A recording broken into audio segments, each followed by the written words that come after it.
get you walking away with 110, but I'm gonna market it. Marketing mean what?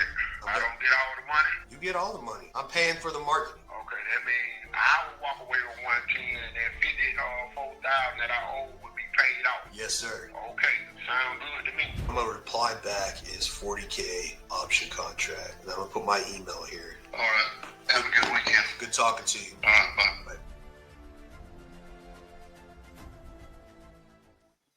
And we are live. It's another exciting high-speed arena battle. And today is really exciting one because we have Danny versus Travis. They won in their first matchups.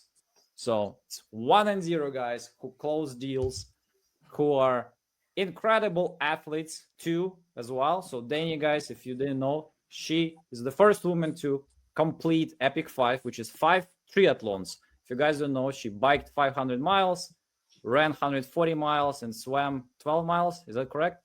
So totally wrong. So it's 5 Ironmans. A lot of cool crap. Let's go. One on each. Tell us. So it's 5 Ironmans in 5 days, one on each of the 5 islands of Hawaii. So it's a 2.4 mile swim, 112 mile bike, and a 26.2 mile run. But I did it 5 days in a row. So it ends up being like 12 miles of swimming, like 703 miles of biking, and let me see here. So I am correct. I gave the total. That's impressive. You said like then it was 131 miles of running. You were close. Yuri brags like he was the one that did the work. No. I'll probably never do that. I'll probably either die or get too bored. But I was gonna say I think I've done that in my life, but not in 5 days. I'm sure I've run 100 and some odd miles in 30 years. Yeah, I would say I've done it big... with, like chasing after my kids. So, but this is, and actually I was asking Travis another thing. So Travis is a competitive bodybuilder, and Travis, tell us how working in the gym helps you in business. Tell us about discipline. Man, I mean, Danny knows this too, but like people like doing business with people that are in shape, right? Like subconsciously, it is what it is. I don't know why we do it. Don't tell anybody can tell you otherwise, but it's not like you see somebody in shape doing what you want to do, like you're gonna pick them to do business with. I don't know why that is, but because of the discipline. Yeah, it's like you see them and you have more trust. You're like, damn, like they got some stuff going on, But I mean, as far as like energy, all that stuff, of course, all the no-brainers. So I don't know. I think it's super important. I think a lot of people like to get rich and fat, and you can do both. It used to be cool back in the day to be rich and fat. Right. That's a cool free speech. And guys, if you're first time watching us, we're gonna share with you how High-Speed Arena works. But before we go into that, I want to give some shout outs to Danny's and Travis's programs that they are part of. So first of all, Danny is the coach who coached probably over 1,000 different investors. She's the best coach of women real estate investing network. She's also making live calls all the time. She's out there. She's on the stage. She's making live calls. She's closing deals herself, and she helps a lot of women out there. So guys, if you are interested to check more, and Danny is going to tell us a couple of words more about the community, but if you want to just check their free webinar that they do where they share more about the community for all women, just check the link in the description, sign up for a free webinar and do that. But Danny, what would you say, like 1-2 cool things about your community and being associated with that? Yeah, for sure. So we're the Women's Real Estate Investment Network. We're based out of Dallas, Texas. We have over 4,000 students who are currently active in our program, and we're all across the country. So we've got students in every single state, and we do a huge live event in Dallas every year. We've got 2,000 women that come in person. We teach everything wholetail, wholesaling, sub-2, sub-2 wrap, all sorts of creative finance stuff, flipping. So yeah, that's what we do. We're super proud of it, and women only. We've got some male coaches, but we are a women's only network. And Travis is not only cool in bodybuilding and closing by himself, but Travis is actually teaching everybody the probably easiest and go-to way of flipping houses without all the pain in the butt associated with flipping.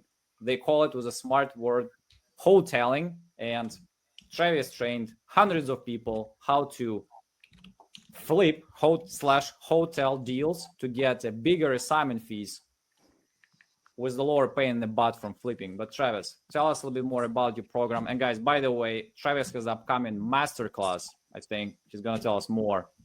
Upcoming, I think this weekend, and the link is in the description as well. Check it out. But Travis, what makes your program great? Except you. I just love the word wholetail. I have a group called Wholetailing, but we teach everything. Like we do novations, wholetails, creative, all the strategies.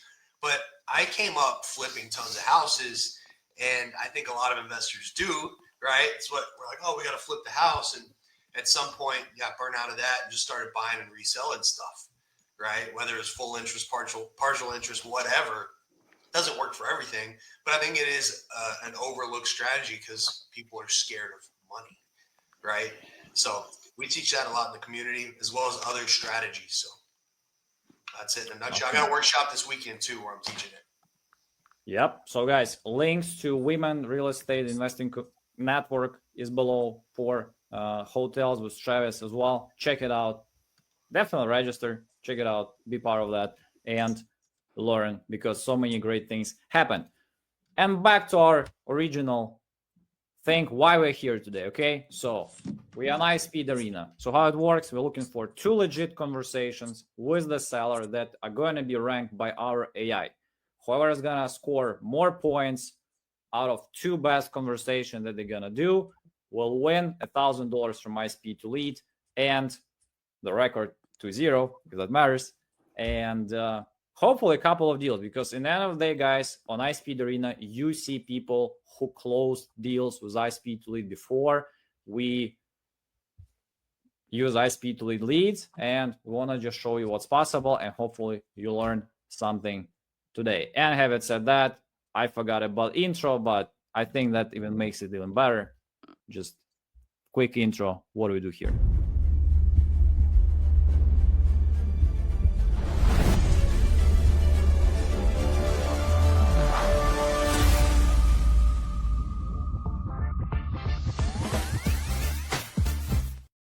Love it. Boom. Gets me pumped. Who wants to go first? Me? Oh, shoot. It's not me today.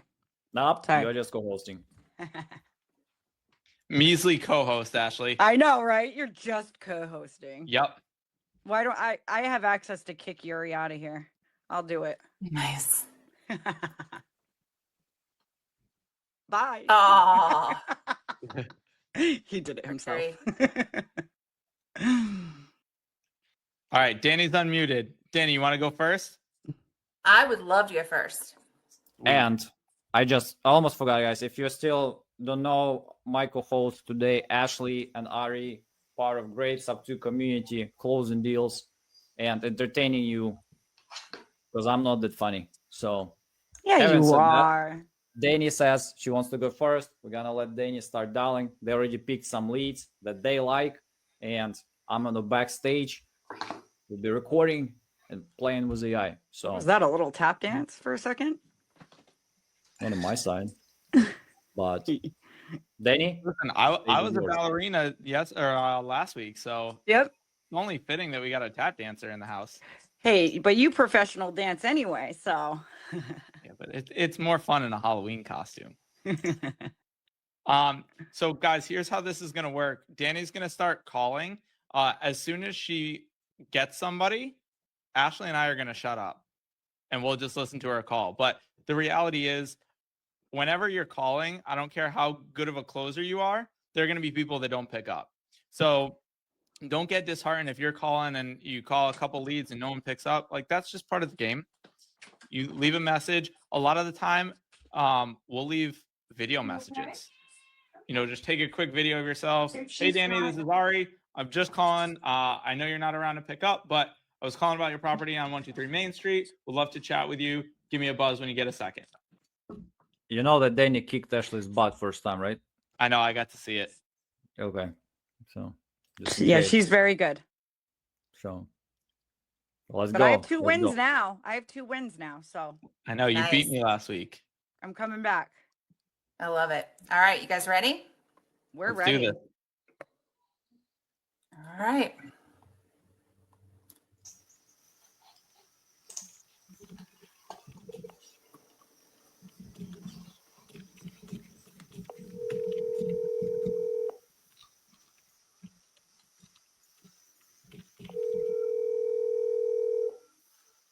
I think last week. Your call has been forwarded to voice. Hello, this is John. Hi, this is Danielle. How are you? Good, how are you? I'm doing well. Thanks for asking. The reason I am giving you a call, I'm a real estate investor with Wind River Partners, and I was giving you a call about your property on James Road in Memphis. Yeah. Are you interested in potentially selling either now or sometime in the near future? Yeah, but I just kind of keep getting these calls and they're like getting a little old. Like nobody really has offered me any offer, or I get like a screening call and then nobody calls back. So Oh my gosh, Yeah. that's super annoying. Well, I promise I will try not to be annoying and will definitely give you an offer. Tell me a little bit about the property. yeah, I mean, it was refurbished when I bought it. There's a tenant in there now. I think I bought it for like 130,000 back in 2021, I want to say. There's been like minor upkeep, general, things that go wrong, and I fixed them when they happen. But yeah, overall, I thought that they had refurbished everything when I bought it. Okay. I think the roof is in pretty good shape. That'd probably be the only thing I'd have to double check. Because somebody asked me that yesterday, and I was like, I haven't looked at that in a little bit. But I didn't have any recommendations to replace it, and it wasn't an issue on the inspection report. Yeah, otherwise, it's a pretty good like cash flow property for me. So it's more just like, if somebody offered something that was interesting, I would be interested. Otherwise, I would just kind of keep cash flowing it and let it be for now. Sure. And so tell me a little bit about like the HVAC. Do you know how old that is? Good question. I'm not 100% sure. I'd probably have to go to the inspection documents. Okay. And have you had any leaks or water damage? I just repaired one recently in the upstairs bathroom. I think that's all been taken care of. Okay. And, everything from that perspective. Otherwise, no, there hasn't been any issues. Perfect. And you mentioned that you've had a tenant in place. Do you mind me asking what they're paying in rent? $1,300 a month. Okay. And how much longer do they have on their lease? I think they have probably 6 months. Okay. Great. And you said you bought it in 2021. And do you kind of have like a ballpark number of what you're looking to get for the property? I think like probably 150 I would be happy. Is the number that I was throwing out in the past, just kind of assuming around 6% growth year over year. Okay. So I'm just looking at some comps here. And I think that we can probably get pretty close to 150. Cool. I'm That would looking, be great. yeah, I'm looking more around 145 for what it would qualify for on our end. Got it. That would probably be workable, to be Okay. honest. But yeah, I don't know like what your next steps would be in terms of like firming that up. Yeah. So just to tell you a little bit about kind of how it works with us, we are investors. We purchase properties either to fix them, flip them, buy and hold. You sounds like you're an investor yourself, so you're probably familiar with the process. We go through a title company. So the transaction is just like any other real estate transaction. So we would send it to title, make sure that it's clear. Are you aware of any liens on the property? No, just like the first mortgage. Yeah. So you don't have like any back taxes, anything like that? Nope. Okay, great. So we send it to title, make sure it goes clear with title. All of the transactions go through a title company on your end. So you would just, I don't show up at your house with a, suitcase full of cash. It's a regular kind of real estate transaction from that perspective. Yep. Makes sense. And so the next step on our end would be for us to send you over a purchase agreement and have you review that and sign it. And then we would be binding and send that over to title. Okay. Got it. Do you need to check anything else, or is that like a firm figure from your end? It looks like it's a pretty firm figure on our end. We will want to do pictures and do an inspection. We do purchase the properties as is. So just as long as nothing really significant comes up, like, foundation issues, it sounds like from your end, you've had it remodeled recently. So there's not a whole lot of cosmetic updates or anything like that you have in place. Yeah, pretty much. Okay, perfect. And let me ask about your tenant. Are you wanting to have it written in the contract where we would honor the remainder of their lease? Yeah, probably. I mean, it'd be up to you if you didn't want that tenant in there. But yeah, I mean, I don't know even what the options are to get out of that contract. If you did want to terminate that, I'd have to look into that. Okay, perfect. Typically when you sell a property, then we're not required, but if you've got a good tenant in there that's performing well and paying rent on time, there's no reason for us to not follow through with that on our end. Yeah, got it. Yeah. I think it'd be up to you guys. They did have one payment issue at one point. It's going to be back on track, but yeah. So I'd say just flagging that if that was a concern and we wanted to terminate that contract. Okay. And do you have a good email address that I could send this purchase agreement over to? Yeah, it is.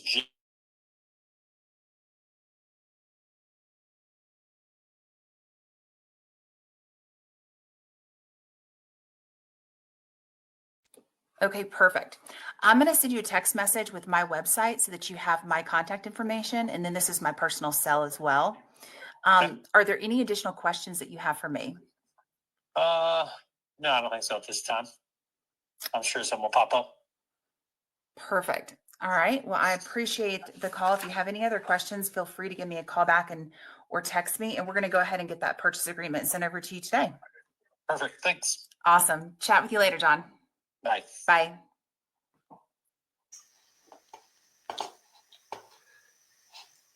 Dang, just 5K off. Not too bad of a call. No, not bad at all. I was prepared to offer more, but yeah, it doesn't need any work from what he's saying. And I'm looking at some of the comps in the area. His rent rate is a little bit low.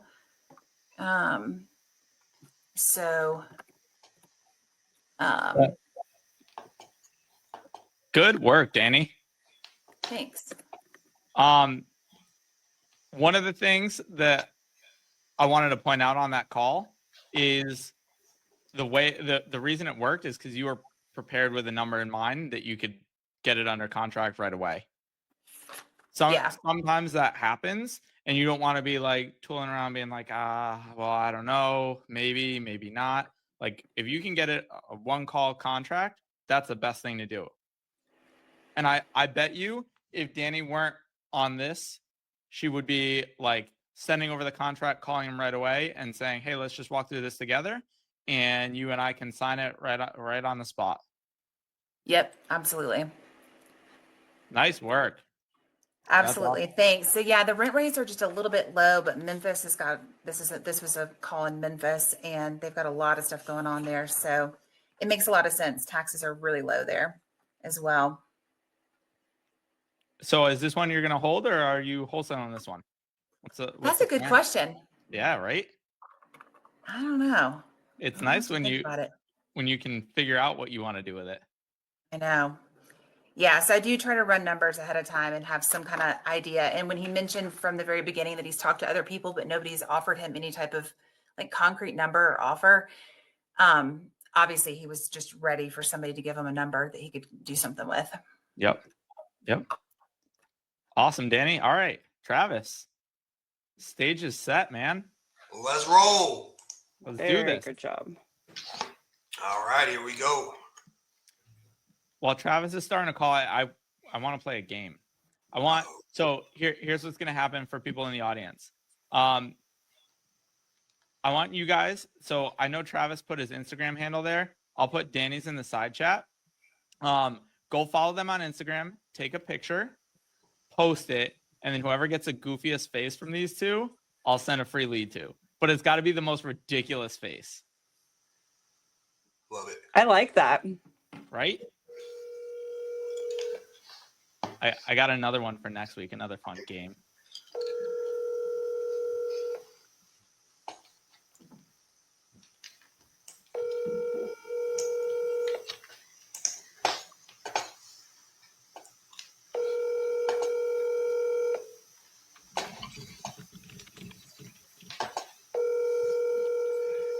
pretend like I'm typing.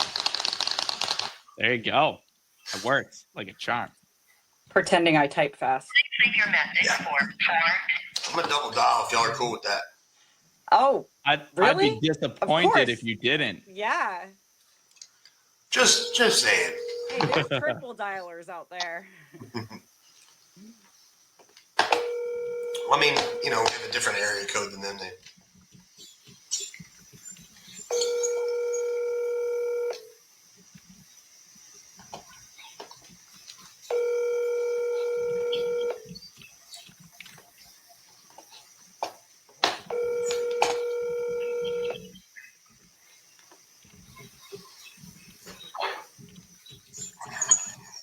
Please leave your message for 407-470-4360. Hey, Jose and Travis here. Give me a shout back about Lake Breeze Avenue, 361-443-3146. Thanks, man. On to the next. I think I'm gonna break a record on cough drops today. To that TU event, dude, winds were like 50 miles an hour. It's been crazy for like a week. Where was it? It was in Dallas, but we had a golf tournament. We were out there in like 50-mile-an-hour winds all day, and everybody is just like, ooh, like for this whole week. Crazy, dude. All right. Surviving on Dayquil. So if you're watching, you can post questions in the comments. Ashley and I will do our best to respond to them, especially as these guys are calling. And if there are things that you don't understand or seem new to you, make sure to ask.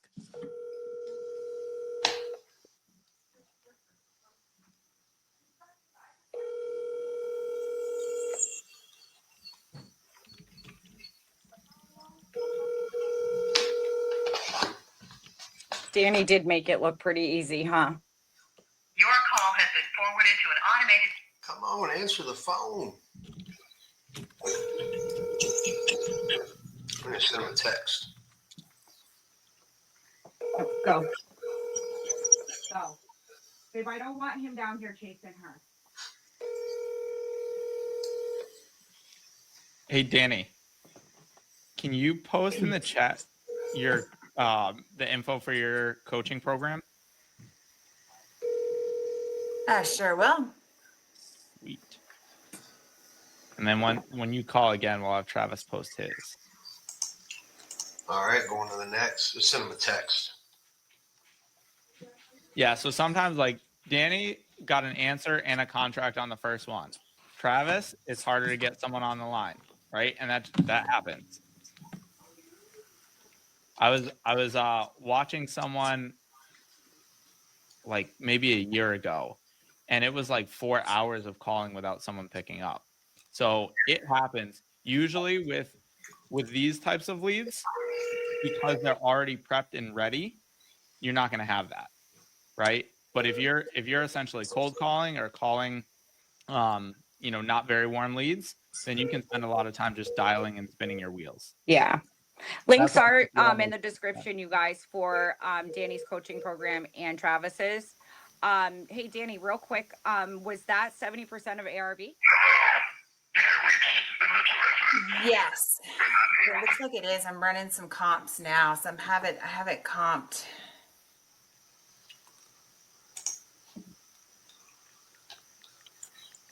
So I have it comped right around 228-ish, maybe a little bit more.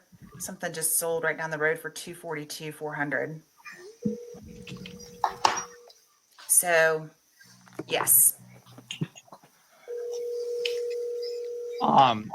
Ash Blast 10. So do you find certain times of day work better, night, day, weekends? My opinion is the best time to call is when you can be consistent, right?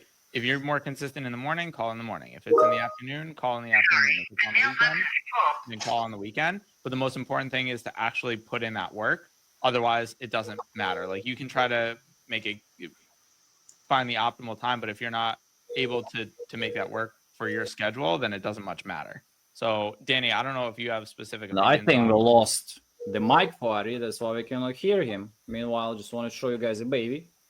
Oh, And hi, baby. a reminder that Hey, is this use Adrian? the code FPM75 for any leads for 75% off Hello? during the day, active and sale ones. Is Adrian available? Can I tell you who called? Wow. Travis Wells. Travis? Yes, ma'am. Okay, hold on.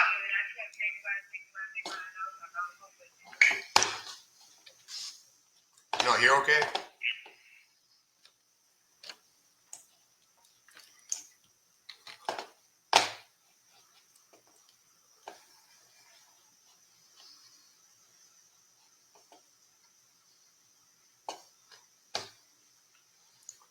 Sound like a landline.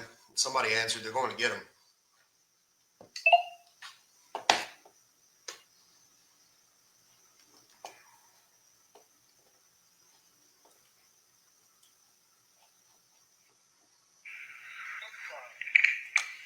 Talk fashion. Hey, Adrian. Yes. This is Travis. I'm calling you back about 1684 pheasant. Okay, what about it? Still want to sell it? Yeah, probably about 180. Mind telling me a little bit about it? Well, I'm at work right now, Travis. You know what I'm saying? You call my work phone, man. You need to call my cell phone. I'm sorry. This is listed on our form here that you filled out as your primary number. You got a minute since I already got you? Yeah, there's nothing wrong with the house, man. My wife passed away, Okay. and my kids don't got older, and I'm the only one in that house. I have put new AC unit in that house, new floors in that house, the bathroom, everything been remodeled in that house. They said just need hardwood and floor down. I wasn't able to put the hardwood floor down, but it got wall-to-wall carpet all the way through the house. The house is in good condition. I'm just there by myself, and I have remarried. So it's like living in two places at two, paying two everything right now. Yeah. So I was asking for 180 to get out of that house. All right. So everything's good except the floors? Yeah, everything's good. Well, it's got carpet on the floor. Ain't nothing wrong with the carpet. Yeah. But everything is good, everything is good. They got a pool in the back there, but I haven't been back there in that backyard, but the pool need a lining in it. Pool need a lining, I'm just shutting the house as is, so I'm really not worried about fixing that pool back there. But that house do have a pool in the backyard. And you said the payments are racking up on both, so you have a mortgage on this? Well, I still have a mortgage on it. I still owe $50,000 for that house. That's why I'm asking for 180. Because I'm not just walking away with nothing. I'm not going to be lowball about that house right now. Yeah, for sure. Is price the most important thing or time? What you mean, price? Well, right now, if someone give me a good offer, I'll get out of it. But right now, I ain't really trying to sell it.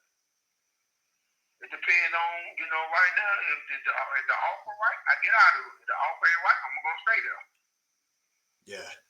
But you can write down my cell phone number, and you can call me on my cell phone. I'm only there on Sundays. Look, do you have a pen on you right now, actually? Yeah, hold on. All right. I got a pen on me. What you want me to write your number down? Yeah, let me give you my name and number. And then I'm going to make you an offer. I want you to write it down, too. What's your name? Travis. That's A-V-I-S. Travis. Better put a capital T, man. Yeah, I did. I'm just playing with you. I'm just kidding. Okay, and what's your telephone number? 361 361 443 443 3146. 3146. And what offer you got right now? I got two offers for you. Uh-huh. All right, I got one. You owe $50,000, right? No, I owe $50,000 on that house. Yes. You owe 50. So what do you want to walk away with? Like in your pocket, net, you ain't paying nothing else. You're walking away to the bank. About 110, Would you walk away with 100? maybe. If It's you a walk, possibility I will. if you walk away with 100, I can close in 30 days or less. Okay, let me talk to my wife about that tonight, Travis, Okay. and I'll let you know. Okay. I really wanted 110 because it's like 54 old on the house. You follow me? Do you care? And then you have to pay. I think you have to pay for the clothing and all that stuff. Right. Do you care how you get your money? Like if it's me or if it's somebody else? I don't care. I just want my money to go in my banking account. Cool. So I got another option. I get you walking away with 110, but I'm gonna market it. I'm gonna cover all the I'm gonna cover all the closing costs. All right, but I'm gonna market it. Okay, you said you'll get me to walk away with 110, but you're gonna market it. Yep. So marketing mean what? I don't get all the money. You get all the money. I'm paying for the marketing. Here's why I can get you more that way. I'm gonna market it on the MLS. I'm gonna use my call center. I'm gonna find more of a retail buyer.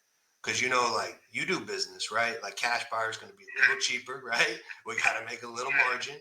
All right. But I can still do that if I get a retail buyer on this. Okay, then I'll walk away with 110. Yes, sir.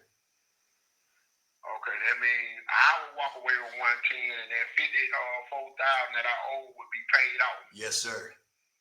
Okay, sound good to me. All right, look, I need to get your email. Let me make sure I got it. Hang on. Give me a second.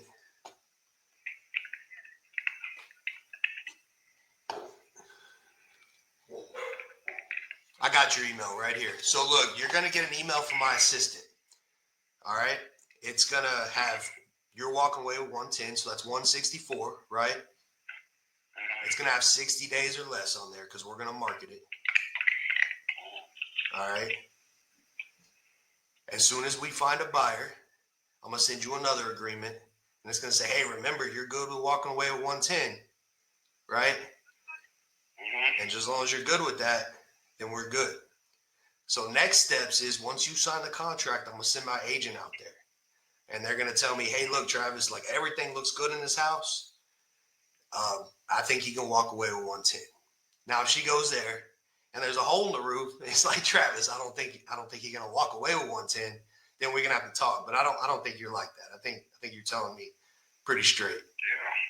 Nah, ain't no hole in no roof at that house. Cool. So if I told you I'm there on Sunday if you want to come out and look at it. Cool. So I'll send my agent Sunday. I got to have this thing signed before that, just so me or you, don't waste our time. We both ensure we're serious. Is that cool? Well, yeah, let me talk to my wife tonight about what you talked to me about. Okay. Is she on the deed too? No, she's not on the deed. Okay, you just need to make sure you don't get in trouble. Hold on for a minute. Okay. Give me 1 minute. Can you hear me? I got you. Yeah, I'm the only one on that house. Okay. You think she's cool if you walk away at 110 though? I'm gonna talk to her tonight and see what she say. Okay. When you want me to call you back? I talk to you. You can call me tomorrow. Okay. I try to give you my number. Call me on 770-873-6515.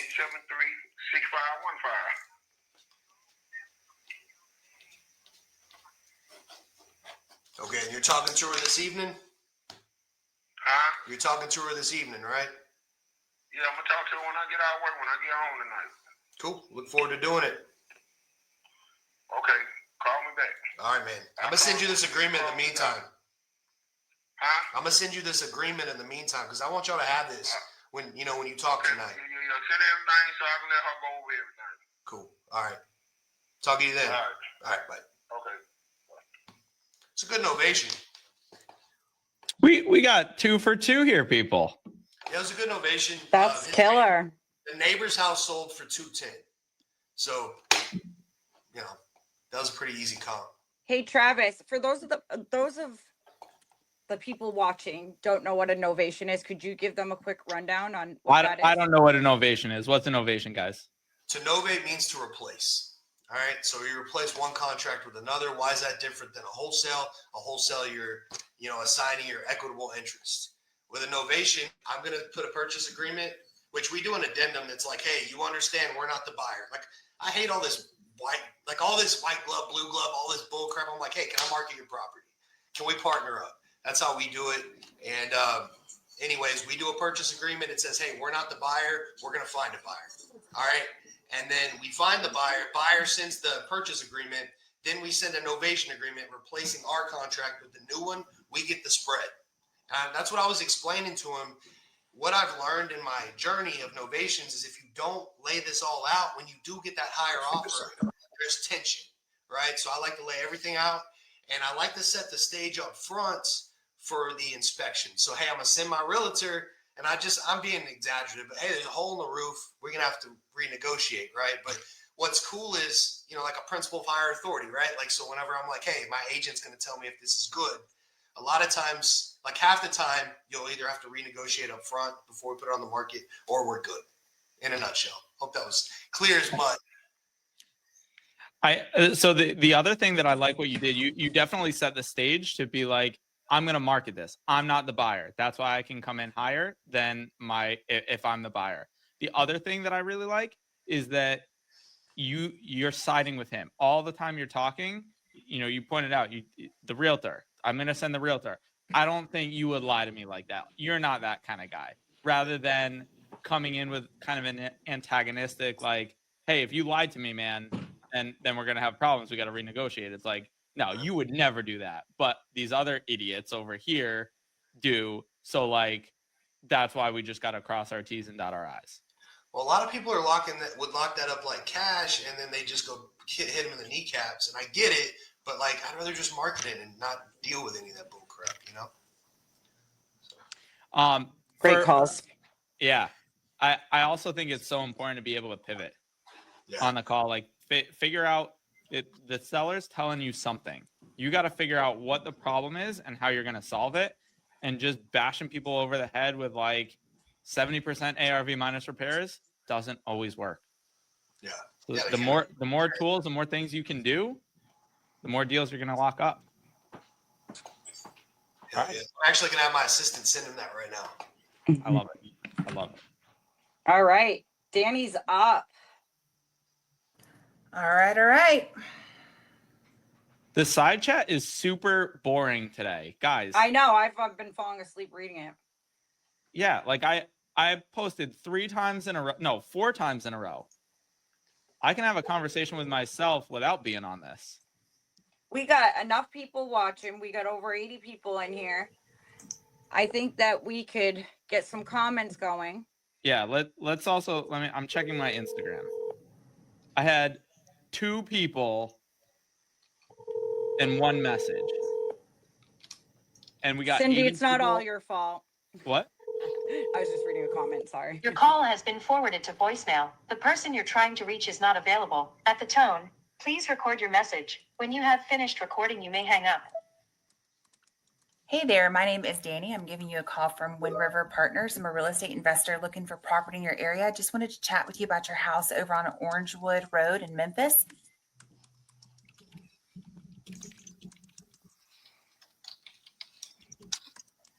All right, I'm going to call that number again.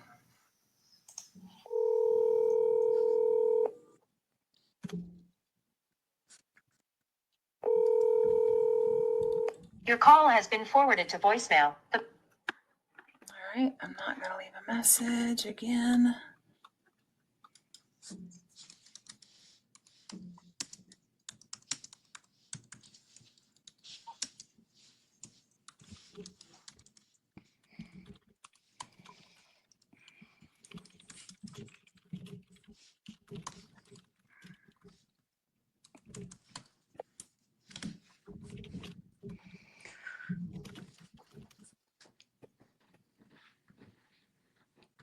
Cindy, yeah, I want you.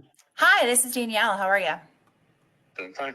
Good. I am giving you a call with Wind River Partners. I'm a real estate investor looking for property in your area. And I wanted to see if you had a few minutes to chat about the property over on Elk Grove Cove. Hold it. You sold it already? Yep. All right. Well, congratulations. Okay. All right. Thanks. Bye. Well, shucks. Already been sold. You want me to call somebody else now? Yes. Yeah. Absolutely. And I think everyone knows if you call and a property's already been sold, you get a refund, guys. You sure do. One thing I would have tried is to see if maybe there was more properties he had for sale. Yeah. Sometimes I'll do that. The best is when they start ratting out their neighbors. They're like, yeah, I got a neighbor across the street that's got a house that looks like crap. I love offering bird dogs on those. Yeah, right? Bird dog is basically like, hey, you give me information on a house we close on, I'll toss you some money. They get annoying. They'll start sending you everybody's. So I know a guy who actually has become friends with. So he bought some properties. Your call has been forwarded to voicemail. The person you're trying to reach is not available. At the tone, please record your message. When you have finished recording, you may hang up. Hi, this is Danny. I'm giving you a call with Wind River Partners. I'm a real estate investor looking for property in your area. If you don't mind giving me a call back, my number is.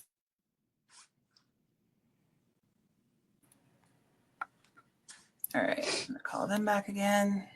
So he had squatters in a property. He ended up basically having the squatters become bird dogs for him because they knew all the other squatters in the area. So he was like, yeah, I'll throw you money if you have a house where you know some squatters are in. We'll make sure that they get places. Like, we're not just gonna kick them to the street, but we'll toss you some cash for it. Like, that's brilliant. Did it work? It did. His entire business model is that now. Your call has been forwarded to voice. I love it. I think anything you do different than other people, you know what I mean? Not dumb, but like a little different. It's pretty cool. Yeah, you got to make yourself stand out. Yeah. Right? Because the call, Danny, the first comment that she got on that call or on her first call was, everyone's calling me. I get a million of these. I'm not really interested in selling now because no one's giving me an offer. Yeah, nobody made an offer. It's like, what? Why do you even call? Right. You're wasting your time if you're not making an offer. Hey, my name is Danielle. I'm giving you a call with Wind River Partners. I'm a real estate investor looking for property in your area. If you don't mind giving me a call back, my number is 40. All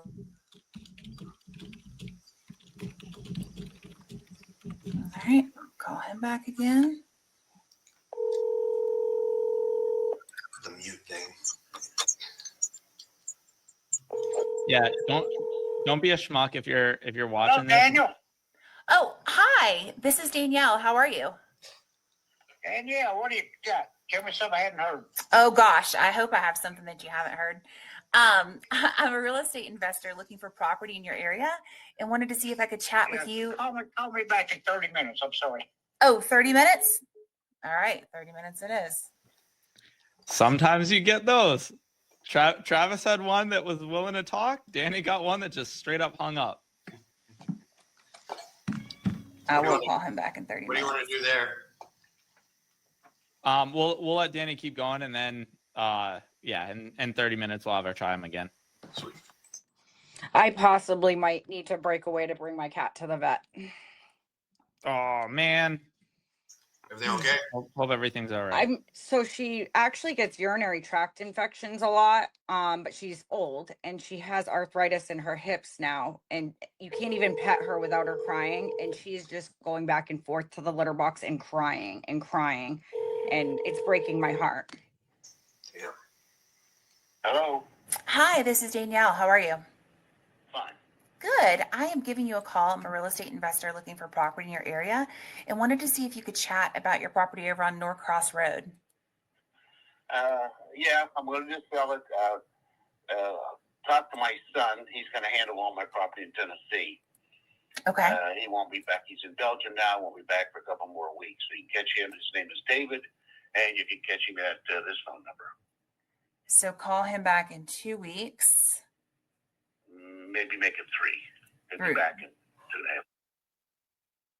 Perfect. How many properties do you have in Tennessee that you're looking to sell? Yeah, well, about 5, but I'm just that one right now. Okay, great. Well, I would love to give him a call back in 3 weeks when he gets back from vacation and chat with him about that. Okay. Awesome. Thanks so much. Sure. Bye. I'd probably make another call. I don't think that that's really going to count towards the. Nope. All right. Let's keep pounding. Yeah. Another call it is.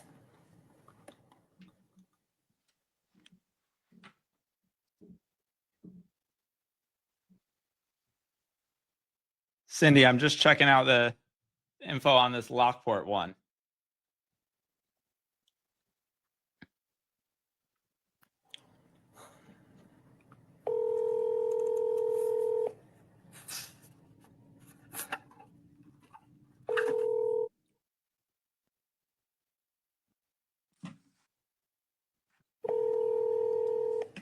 Hello.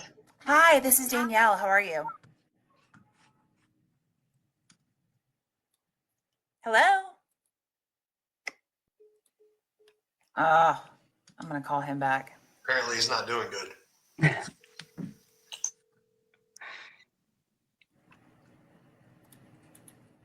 Yeah. Hey, this is Danielle. I think we just got disconnected. I was giving you a call back about your property over on Booth Road. I'm going over there now. Oh, you're I on. don't know nothing. I won't know nothing till after the 10th. You're not going to know anything until after the 10th? Yeah. Okay, so you're potentially interested in selling it? Yeah. It's probably already sold. Oh, They got it set for closing the 10th. If it don't close the 10th, I'm not gonna fool with it. I don't play cat and mouse. So I know after the 10th. so you're currently under contract right now? No. I'm currently waiting for a closing right now. But if it don't close, I've had it happen. I'm not gonna fool with them no more. I don't play cat and mouse. Okay. All right, have a good one. Thank you. Yeah. Bye. I think that does mean he's under contract. I think so too. Sometimes these people don't really know what they signed up for. I know. He's like, no, I'm not under contract, but it's Right. closing on the 10th. Those two things can't coexist, buddy. All right. You want me to try one more? I would. Because those really aren't going to count. You're muted. So we want to have a legit conversation. So let's keep pounding. What's up, Kira? So beautiful. She does look a lot like you. Hello. Hi, this is Danielle. How are you? Good. Good. I am giving you a call. I'm a real estate investor looking for property in your area. Wanted to see if I could chat with you about your property over on Wilson Street. We have other people looking at it too, investors thing. Okay. But yeah, I mean, we don't live there. We live in Colorado. Yeah, I see that. I'm super familiar with Pagosa Springs. I'm actually in Wyoming myself. Oh, sweet. Yeah. Yeah, we've had that since 2020. And we need, it's a 1 bedroom, 1 bath each side, and one of our tenants just left, and another one wants to leave early because they got a trucking job, but they've been in there the whole time. It does need some work inside. Flooring sound, leaks in the bathroom, I think. I know on one side. On one side, when we bought it, we put $20,000 into one side, and then did a little bit in the bathroom and kitchen of the other side. But that side probably needs some It's got a drop ceiling on that side, and probably want to do away with that. But that and the walls, probably you would want to put what do you call it? What do you call them? I'm blanking on the name of what he put up on walls. Some drywall. Yeah, just drywall, because it looks that side. Just we've always wanted to fix it up, but he's been in there so long, and we thought when he was gone, we'd fix it up some, but haven't done that. So we're thinking about either fixing it up or selling it. Okay. And, we had a contractor go in there yesterday. We haven't heard from him yet. So we bought it for $59. We put 20 grand into it. And that's been a good little rental unit. But now we're gonna make a decision. Sure. And you mentioned, I see that it's a duplex, so you've got renters on both sides. And what were you renting each side for? We were probably low, but we were renting it for right around $650. $650 for each side? Yeah, and the property manager says if we fix it up, they'll probably go for $750. Okay. And so you're just basically waiting on a quote back from the yeah, the contractor. Okay. And about how quickly are you looking to potentially close on it? If we decided to sell, we could close on it within a month. Okay. And do you kind of have a ballpark idea of what you're looking to get for the property?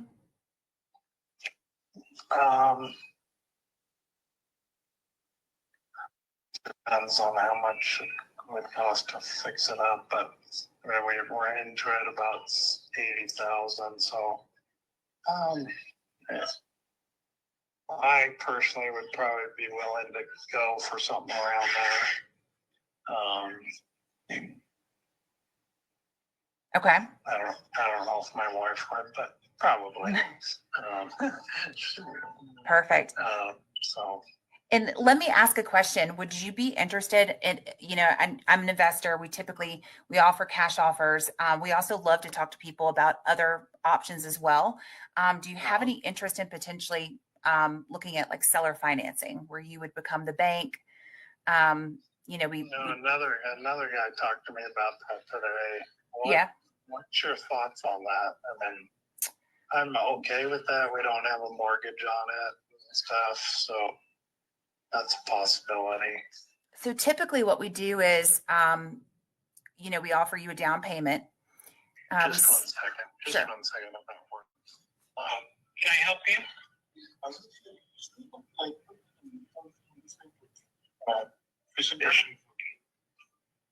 Hey, I'm going to have to get work with somebody here.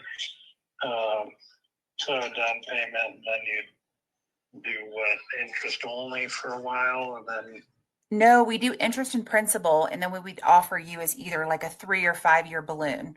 So essentially you're becoming the bank, you're collecting the payment plus interest, and then after 3 years we pay the balance off. Yeah, I'm totally open to that. We don't need to sell it and get the money right away by any means. So that's a possibility. I'm going to have to help somebody, but why don't you call me back early next week, and I might know from the contractor on which way we're going to go. Yeah, absolutely. Because I definitely think we can make that 80K work, especially if we consider that seller financing, which overall you would end up, I can show you the breakdown of how much you would end up making on that with the interest. Yeah.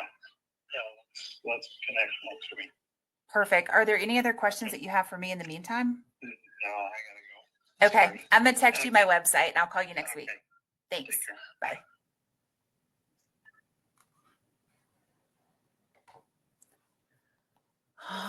see.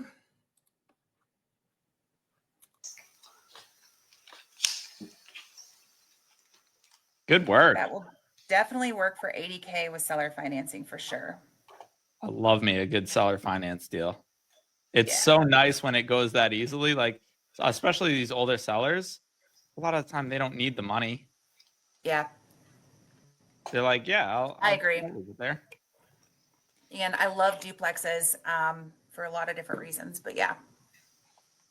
Yeah. Well, if one side's empty, you're not totally paying out of pocket. Exactly. Good work. Travis. What up? Give us Oh, the dials. jeez. Holy Maybe we smokes, get- dude. Maybe we Someone get. Someone better Let's get get that to on. live calls, guys. It's a close battle right now. It's really close. So All I'm right. sure we get a couple.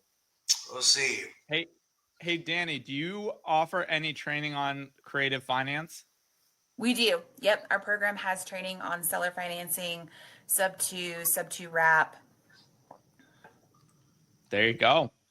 And then Karen, to answer your question, what interest rate would I ask for? Lowest humanly possible. I start at 4%. What I typically will do is put it in a mortgage calculator and send them a document that shows them how much money they'll end up making. And when you are able to provide them with that spreadsheet and they see how much more they're going to walk away with versus just a straight cash offer, it makes a lot of sense for most people. Travis, you keep dialing. I'm gonna just add on to that. So regarding interest rate, usually what I like to do is figure out. So there are 4 things, right? There's your interest rate, there's your purchase price, there's your balloon payment if you have one. Sometimes people don't want a balloon, but if there's a balloon payment, that you can factor in that. And then there's down payment. So those 4 things. And usually you can pull those levers and give the seller some and you take some, right? So depending on what's super interesting. Please leave a short message. I'm gonna double dial. Depending on what's most important to them, some of the time they're like, I need a down payment. So you can say, okay, great, I'll give you that down payment, but you got to give me a really good interest rate. And other times they're like, I don't need anything down, but I want to get 4% or 5%. Hello? Hey, is this Jim? No. Is this Jim? Yeah. This is Travis. Calling you back about Broadway Street. Yeah. Still want to sell it? 40,000. Tell me about it. That's it. 40,000. All right. Tell me about it. I'll tell you if I can get you 40,000. What kind of shape's it in? Look at it. I see it online right now. Yep, that's it. 40,000. I can't see through the walls. Let me know something. What kind of shape? What kind of shape's it in? It needs it's not in. It needs typical update remodeling. All right. But I'm not interested in talking about it. If you want it for 40,000, I'll send you a contract. Send me the money. You're not interested in talking about it? No, not really. You want to sell it though, right? I don't care. You filled out a form on my website to sell the property. I'd like to buy it, but I need to talk to you just a little bit about it, man. I've had 100 people call me about it. What kind of offers you had? All kind of crazy mess. They all want information. I don't need much. I ain't messing with it. If before I go through that, I'll just put it up at auction or something and sell it. I ain't got time for it. If this was the last call you had to make, would you tell me just a few things? Like, let's just play hypothetical. This is the last call you made that you talked to an investor, right? Last stance before you go to auction. Would you tell me? There's not much to tell. It's just an old house. It's in a valuable location in Lenore, western Lenore. It's like 10 miles from Tweetsie Railroad. It's road front. It's a decent size lot. It has potential to do what somebody has imagination enough to do with. If you want to just keep it like it is and do some minor repairs and updates, fine. If you want to There's room to build something else there if they wanted to, and it's depending on what people want. Damn, your neighbor sold for 180. That was remodeled completely. Y'all the same size, right? Next door at 715. Are you familiar with that one? No. When I walk in this thing, everything got to be redone, right? I see the outside on Google right now, and I'm serious. I'm not jerking your chain. Like, this would be the last person you talk to if we do something. But I just got to make sure when I walk in this thing, everything got to be redone, right? Or is it livable?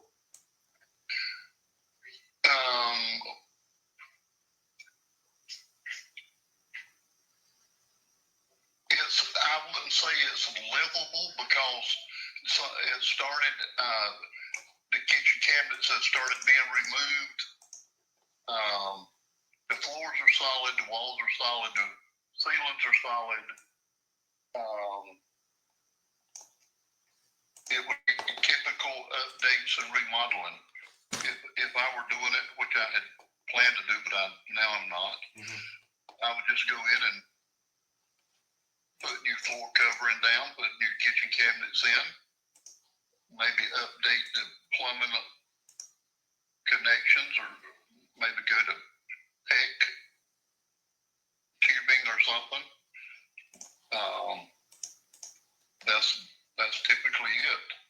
And then address the outside, put vinyl siding on it, put a new roof on it, sell it, or either rent it. Okay, online there's two different land sizes. Is it an acre or is it half an acre? I don't know. Okay. Whatever the dimensions are. All right. I think it's an acre.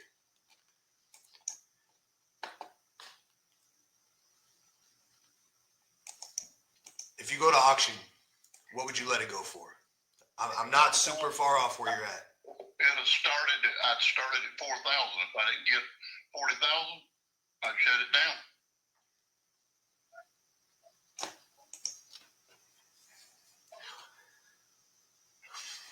Would you be okay if do you care if I'm the buyer on this? I don't care who buys it. Would you mind if I marketed it? If you get 40,000, you don't care who buys it, right? I don't care who buys it as long as I get 40,000 in my hand. Okay, cool. I just don't want to jerk you around. I don't want to get you under cash contract and not perform.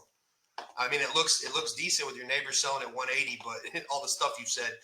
What I'd like to do is market this, get some feedback, and if I can get you to 40,000, I can do it. Does that sound fair? I'm not going to tie it up for any long time while somebody tries to make money off of it. I could do the same thing, but my time is more valuable than that. Yeah, that's where I come in.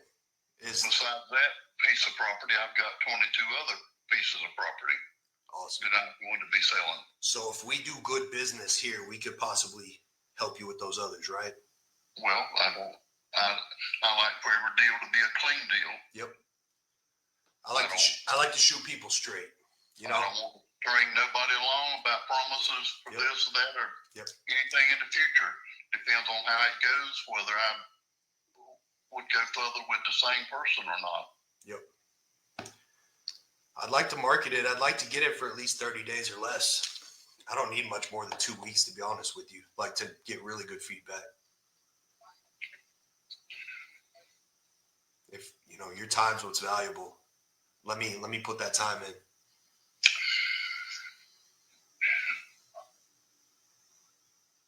That time is worth something to me. Yep. 40,000 is money in the hand now. If I obligate it for a certain amount of time, then if you think you can make money off of it, then an option on the property for 30 days, it should be worth something.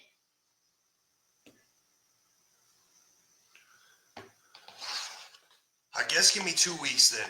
I don't need 30 days. Because I mean, like you said, you're going to auction, right? If you don't end up, you're tired of talking to people. They're telling you they're going to do this and that. They're not doing what they say they're going to do. I'm shooting you straight as an arrow.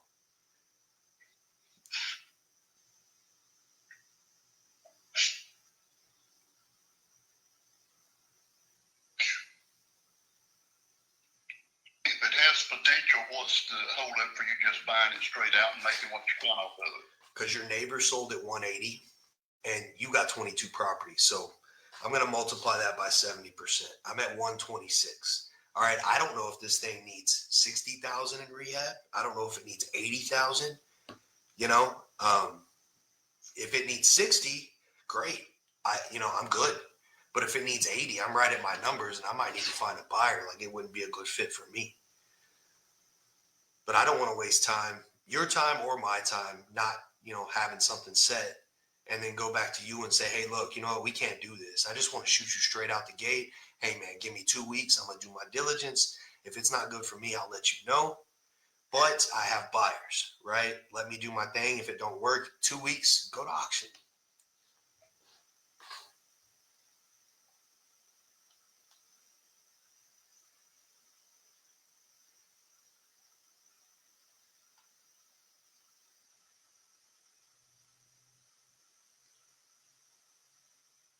You got anything for sale in South Carolina? Not right now, but I'll find you something.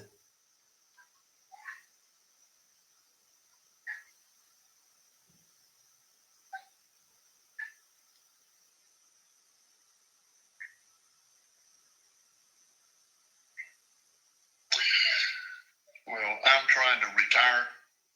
I'll be 81 my birthday, and I'm looking to get out of some of the responsibility.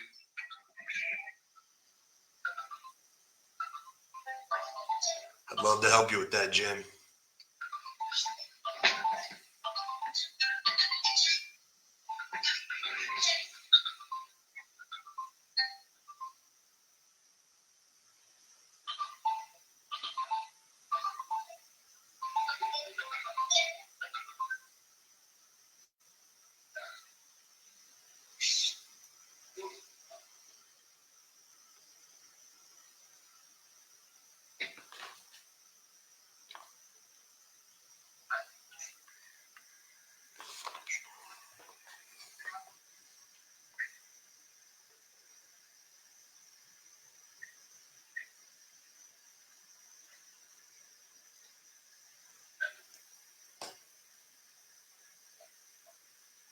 You still with me?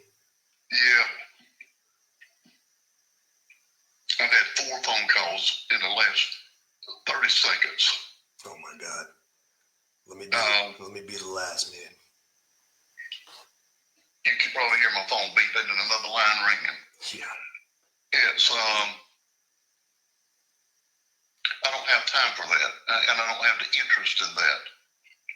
It doesn't produce anything for me, and it doesn't benefit anybody else except them looking for a quick, easy way to turn money. And I understand that, but I don't want to participate in it. Mm-hmm. I want to get out of the game, not more in the game. Yeah. So me, I could spend $35,000, $40,000 on it, and it'll be ready to go.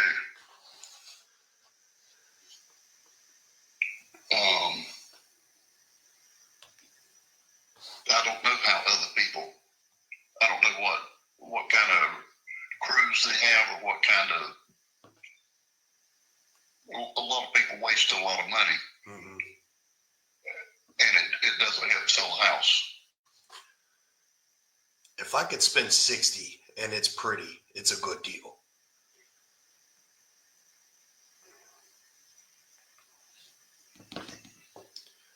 If you think I could spend $60,000 and it's pretty, I mean, your neighbor just sold for 180. Have you got people in the area that you can depend on to do work, or would you just contract with whoever? I'd contract. I don't have a local crew. Just bid it out. Yes, sir.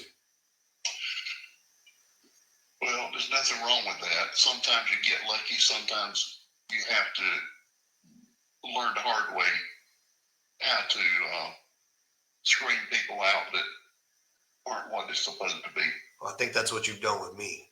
And I think I've been wanting to shoot this straight because I could just say, hey, look, Jen, let's lock it up. And then go and, kneecap you know how the game is, but I think you've been screening me and I'm serious. Well, I recognize the potential in the property, or I wouldn't have had it in the first place. My interest is not the same now as it was, and so I don't mind selling it, but I don't need to sell it. Yeah. It's not urgent, but I'm not going to be tied up with it. I have bigger, more important things to do than to be bothered with that. When time comes, then it becomes more important to me. I'll do something quickly. I'll either just start subbing crews in there to do what's got to be done and get it done in about 45 days, and it'll be ready for market. Yeah. And I know how to do that. So I can do that, but that would require me to tie my time up for 45 days to maybe 60 days, depending on weather, depending on everything else.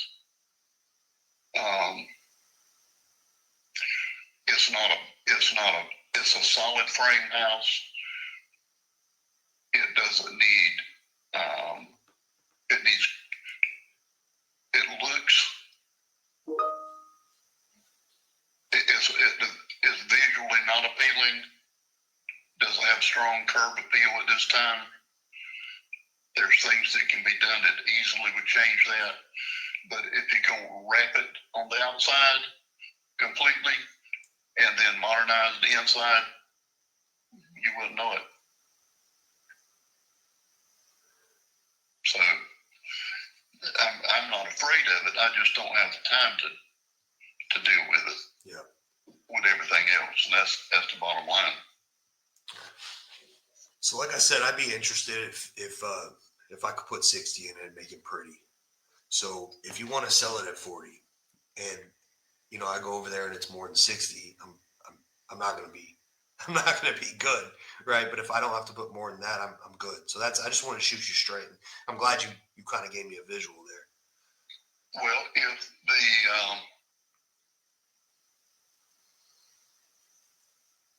I could go through and tell you everything that needs to be done to it. I don't need that. You know what you're doing. You told me it needs 40. But other people have different ideas, and they sometimes spend money that is not coming back in the sales. Yeah. It may make something sparkle, but it's not going to increase the selling price, and it's not going to pay off in the long run. Mm-hmm. People want the carefree living. They don't want something that's going to get them in trouble. They want something that looks solid, is solid, and meets their needs immediately. They don't plan on living there forever anymore. Yeah. They might be there 3 years and that's it.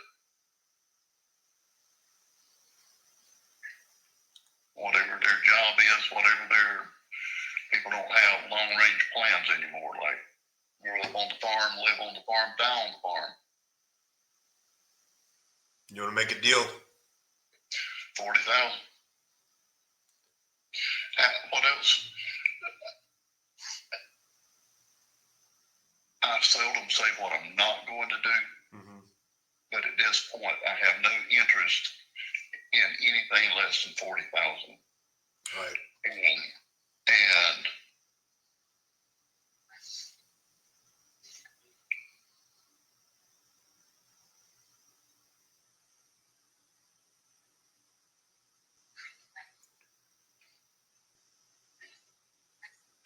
cool. So let's do 40. But if I go over and it's going to be more extensive than I think it is, then I'm just going to shoot you straight and tell you I can't do 40. But if it's not, then I'm good.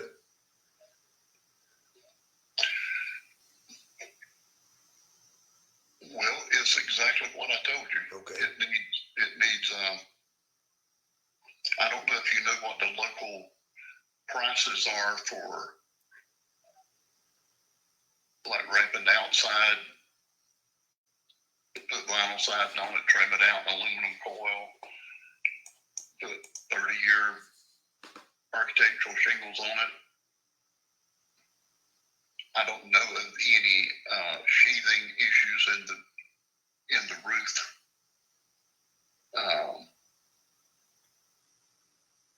So it's just strip the shingles off, put new shingles on, or either put a metal roof.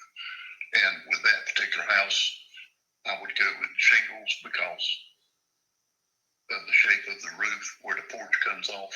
Yep. You don't want to create issues, and metal's good, but it's 2-bedroom, 1 bath. Are you local? I'm at Holden Beach. How far is that? From there, Yeah. 4 hours. How do we get access?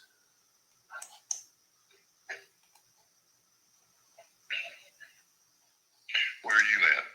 I live in Texas, but I got people down there.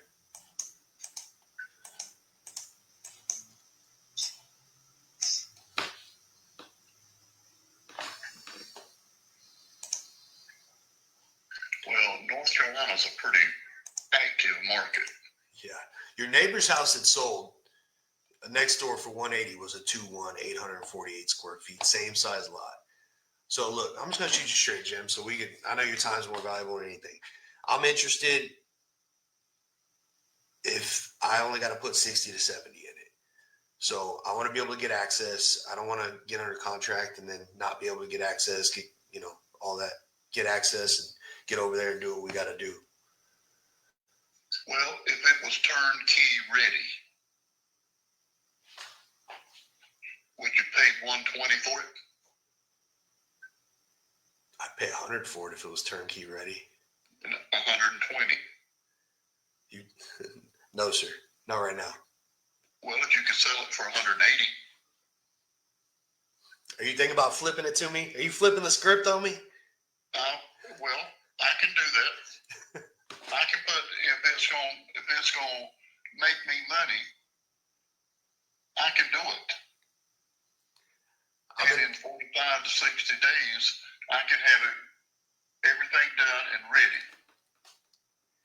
I'm in the business of ugly homes. Well, there you go. All right, cool.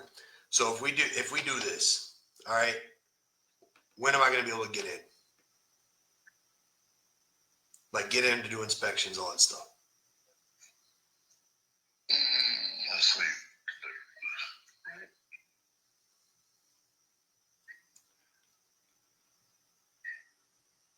It would probably be a week from tomorrow before I could be there. Okay. Can you write down my name and number real quick?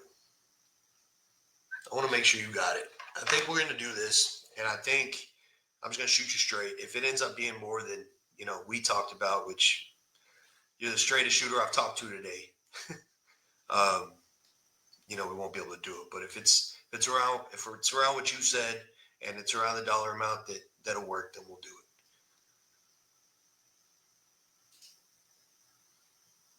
You got a pen and paper? I do, but do you have the ability to send a text? I do. How about just sending it to me in a text to the same number? Let me make sure you get it. And I'll remember who you are. All right, hang on real quick. I'm going to send it while we're on.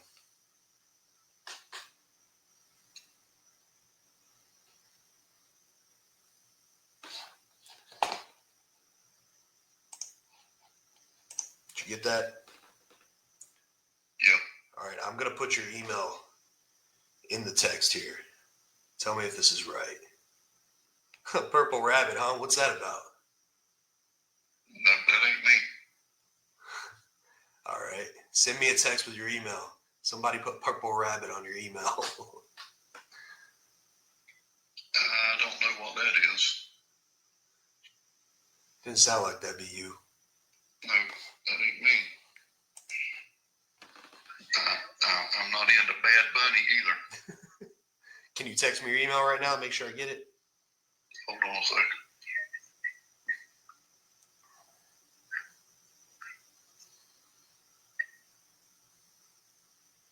All I've got is Travis Wells and a phone number. Yep, that's me. I don't have an email. No, send me your email address, like in text right now, so I have it. I'm going to send you an option contract.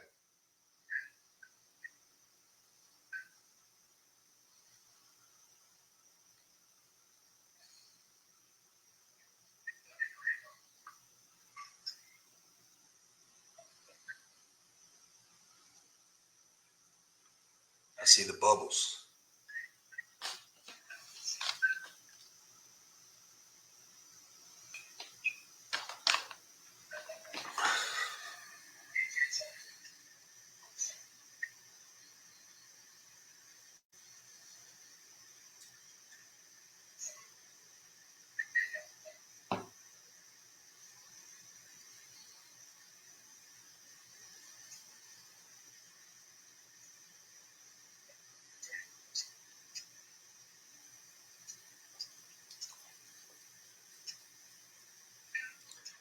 You still typing? Yeah,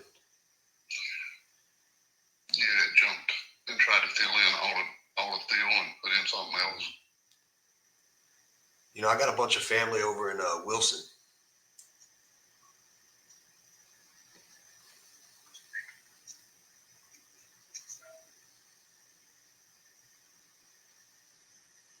Got it. So what I'm going to reply back is 40K option contract. And I'm going to put my email here. This is who it's coming from.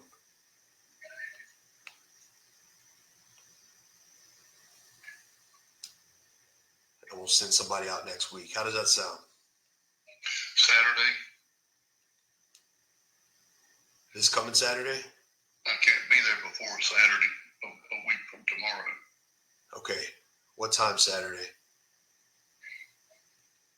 10, 11. I'm going to put next Saturday, 11 o'clock in our text. Winner, winner. All right, Jim.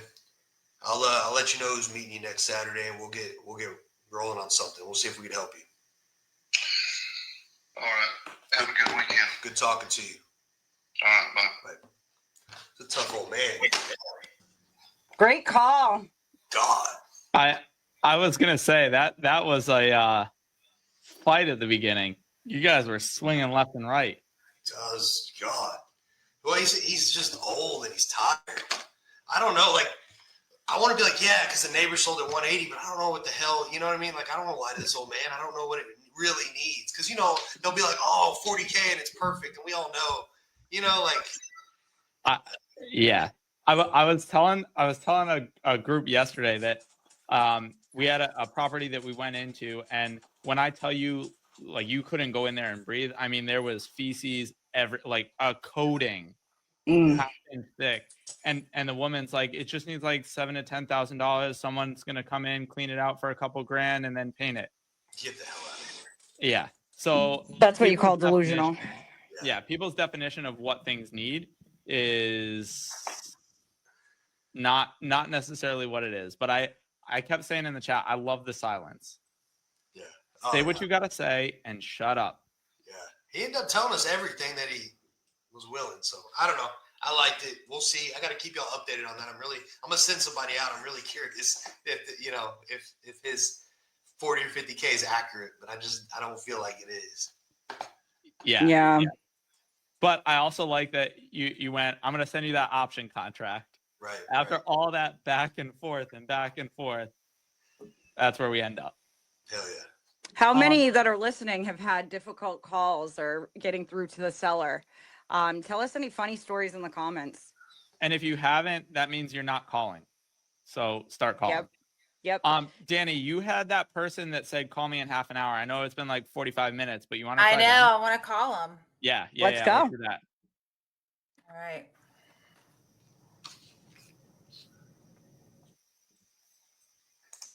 Oh, it says Danny won round 1. High five.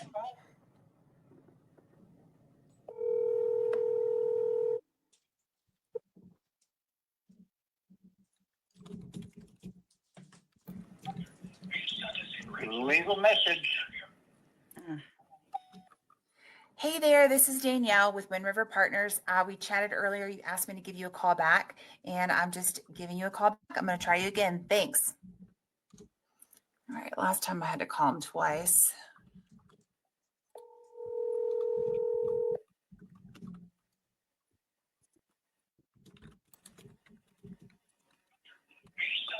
Leave a message. Well, boo. Yeah. I like leaving snarky messages when that happens. Call them out like, hey, why are you ghosting me now? Nah, I don't do the snarky messages thing. Try to be nice. It's true. If I can. I'm up here in New England. We do a lot of sarcasm. At least I do. So I was talking the other day saying that depending on what area you're calling, like sometimes you have to know what the culture is there. Like I wouldn't, if I were calling in Oklahoma, I'd use a lot of more formal language and like Mr. and Mrs. If I use that up in New England, if I call someone in New York and say, hey, Mr. Smith, they'd be like, a lot of profanity string with get out of here. That's funny. I am from the South, so I'm from Georgia, so we're very polite. There you go. I do a lot of work with people in the South, so yep. Yeah. You just kind of have to know your audience. You know, it's the same thing. If you're calling an elderly person, you speak a little more clearly, a little slower. Yep. Let them absorb. If you're talking to someone like Travis was just on the phone with, you're probably a little more, you kind of match that tone a little bit more aggressive, I would say. Yeah, for sure. And Alicia, real quick, I know a lot of sellers aren't going to like the lowball offer. But you know, just being real with them and coming in and saying, listen, I personally do this. I don't know about the like Danny or Travis or Ari, but I will honestly tell them, listen, like I'm an investor. I have to make some money too. You know, and I kind of break it down to them, right? What has to be fixed and bring them to reality, all the work that you're going to have to do. And then always do, hey, Mr. Seller, what's the most important to you? Getting the highest price for your house or having the speed and convenience and getting it to the finish line fast? You know, give them that option. And if they say getting the highest price, then you kind of know what type of seller you're dealing with. You're absolutely right. The number of F-bombs I get on the phone is more than a sailor.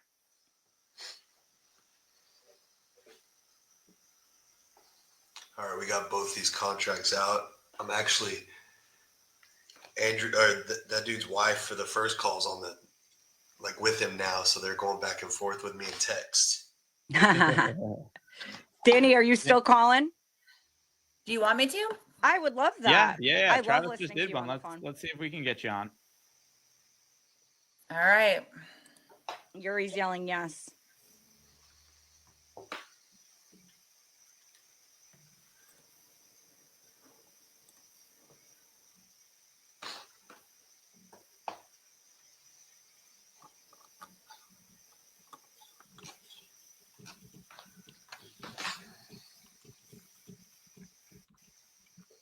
So I did make an appointment for my cat to go to the vet at 6:40 tonight.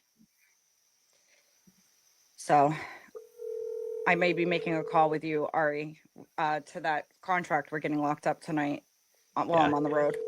Okay. Hello. Hi, this is Danielle. How are you? I'm doing all right. Good. I was giving you a call. I'm a real estate investor with Wind River Partners looking for property in your area and saw that you might be interested in selling your property over on Ernett Street. I am, but it's going to be a couple months or 2 or 3 months. That's okay. I'm patient. Tell me a little bit about the property. I 3-bedroom, 2-house, 2-bath. Okay. I mean, the roof's probably 7 or 8 years old. All right. What about your HVAC system? I'm not sure. Okay. Have you had any like leaks, any water damage or anything? No. So none of that. So no issues with the foundation. All that's pretty sound. And it looks like, are you in it or do you have tenants in it? Which address you talking about? 3055.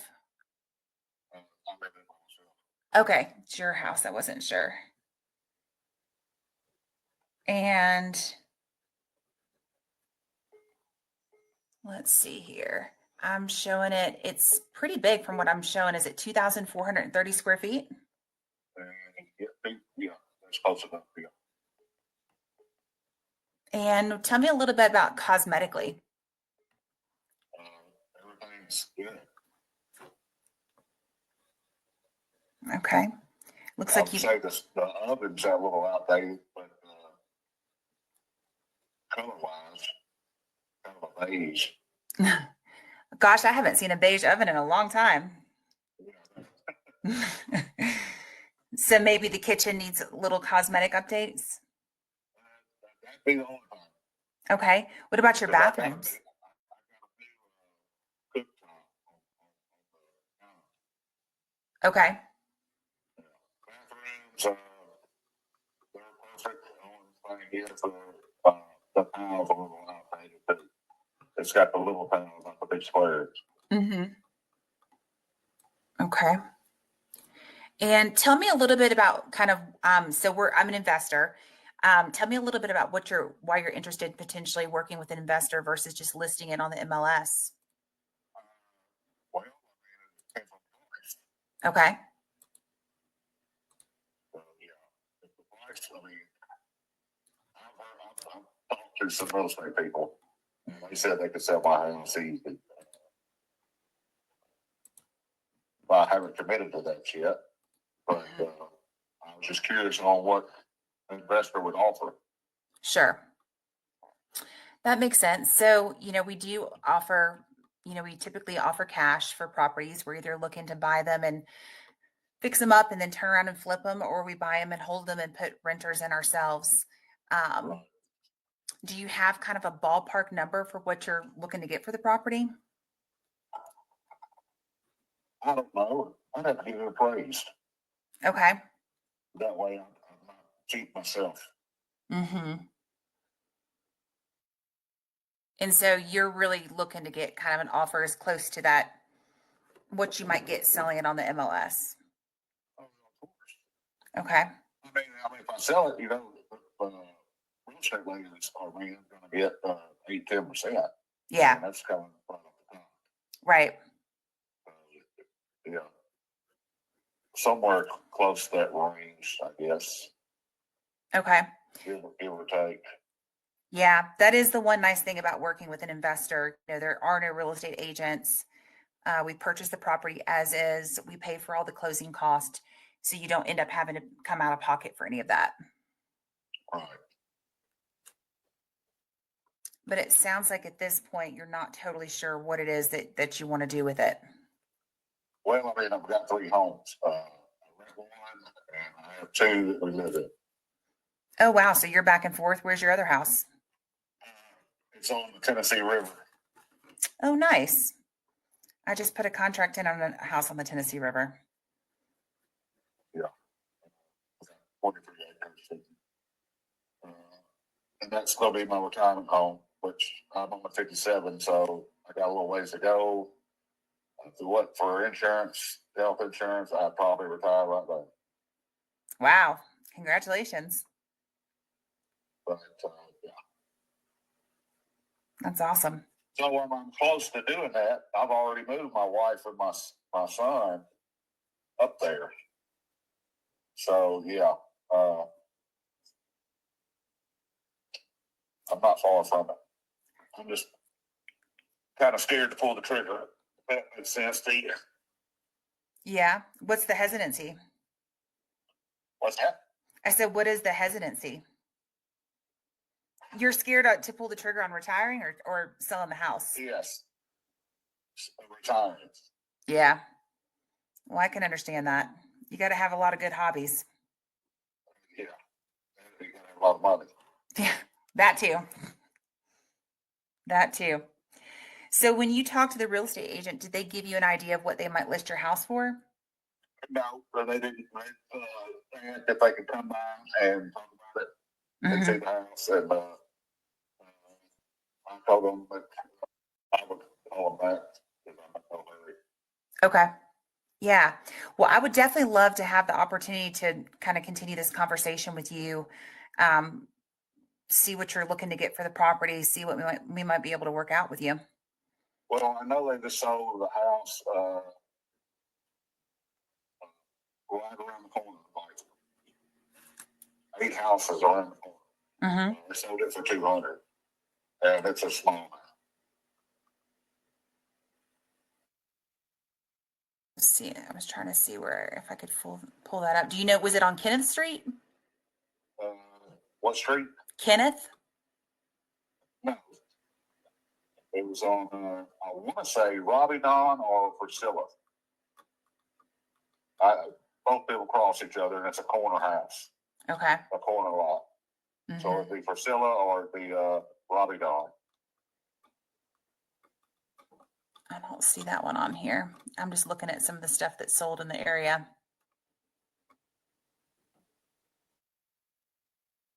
Well, it don't help having one of the bigger homes in the area either. Yeah. No, I see that. Yeah, yours is a lot larger than your neighbor's. Well, I mean, it's a 1-story, not 2-story, and the house is a similar size, but 2-story house. Mm-hmm. I see an active listing over here on Jocelyn for 184.9. That's not it. Yeah, that one's active. It's about the same size as yours. It's sold, and the people's already moved out, and the people. I've seen the new people down there already, so Mm-hmm. I know it's sold. Yeah, I see this active listing. Perfect. This is my cell phone. Would you be willing to send me some pictures of the property?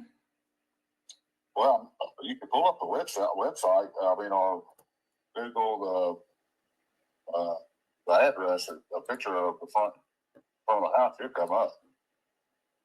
Yeah, I see that. Do you have any interior pictures that you can share? I do not have them right now. I'm on my way to the country. Oh, to my house. nice. I go up there every weekend, so I can spend time with my wife. That's great. You have a great yard. Oh yeah. I keep the outside clean, and my wife used to keep the inside spotless, but she's moved up here, and I'm kind of battling it. Mm-hmm. And kind of living out of the laundry room, and and go out to eat a lot. Oh gosh. Yeah.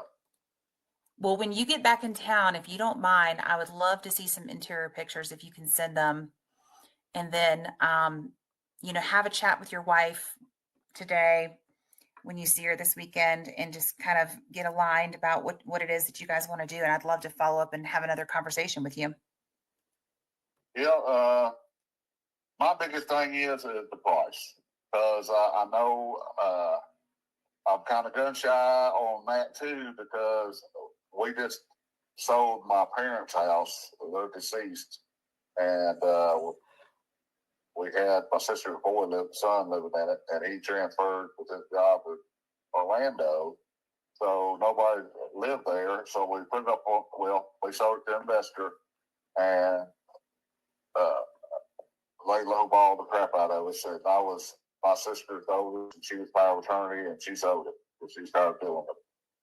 Oh, wow. So it wasn't a very good experience for you? No. Yeah. It was 2,400 square foot, 4-bedroom, 2-bath, and it was a nice home. Mm-hmm. They sold it for $105,000. Oh, wow. Yeah, I almost gave them each a third, and kept it for myself. Yeah, just bought them out. No, I understand that. I understand that. Yeah. Well, we certainly want to make sure that it's something that works for you and something that works for us as well. All right. Look up 3099 on that street.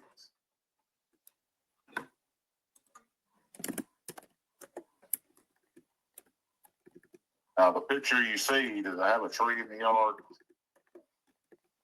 Let me see. It sure does. All that's gone. I've had everything cut. I had all that cut down. New roof, everything. And I do have renters in that. They've been there 9 years and they pay cash every month. Oh, wow. Yeah. Are you looking to sell that property as well? Well, if I sell mine, I'm going to probably end up selling that one, and I'm moving up here to the country. Yeah, that makes sense. And how much are you currently renting that for? A little less than 1,000. And that's the only reason, because they've been good tenants, and I just haven't raised their rent. Mm-hmm. So, yeah, I've been paying the same rent for a long time. My wife gets mad sometimes, because all the houses around there rent for $1,300, $1,400, $1,500. No, I understand. But having good tenants is also very important as well. Right. Well, the house next door to me, it rent for $1,510. I think you said, fireman that's there. 2 young kids live there, fire department. Yeah, I'm looking at the rent rates. That is, yeah, they're definitely, they've got a good thing going with $1,000 a month.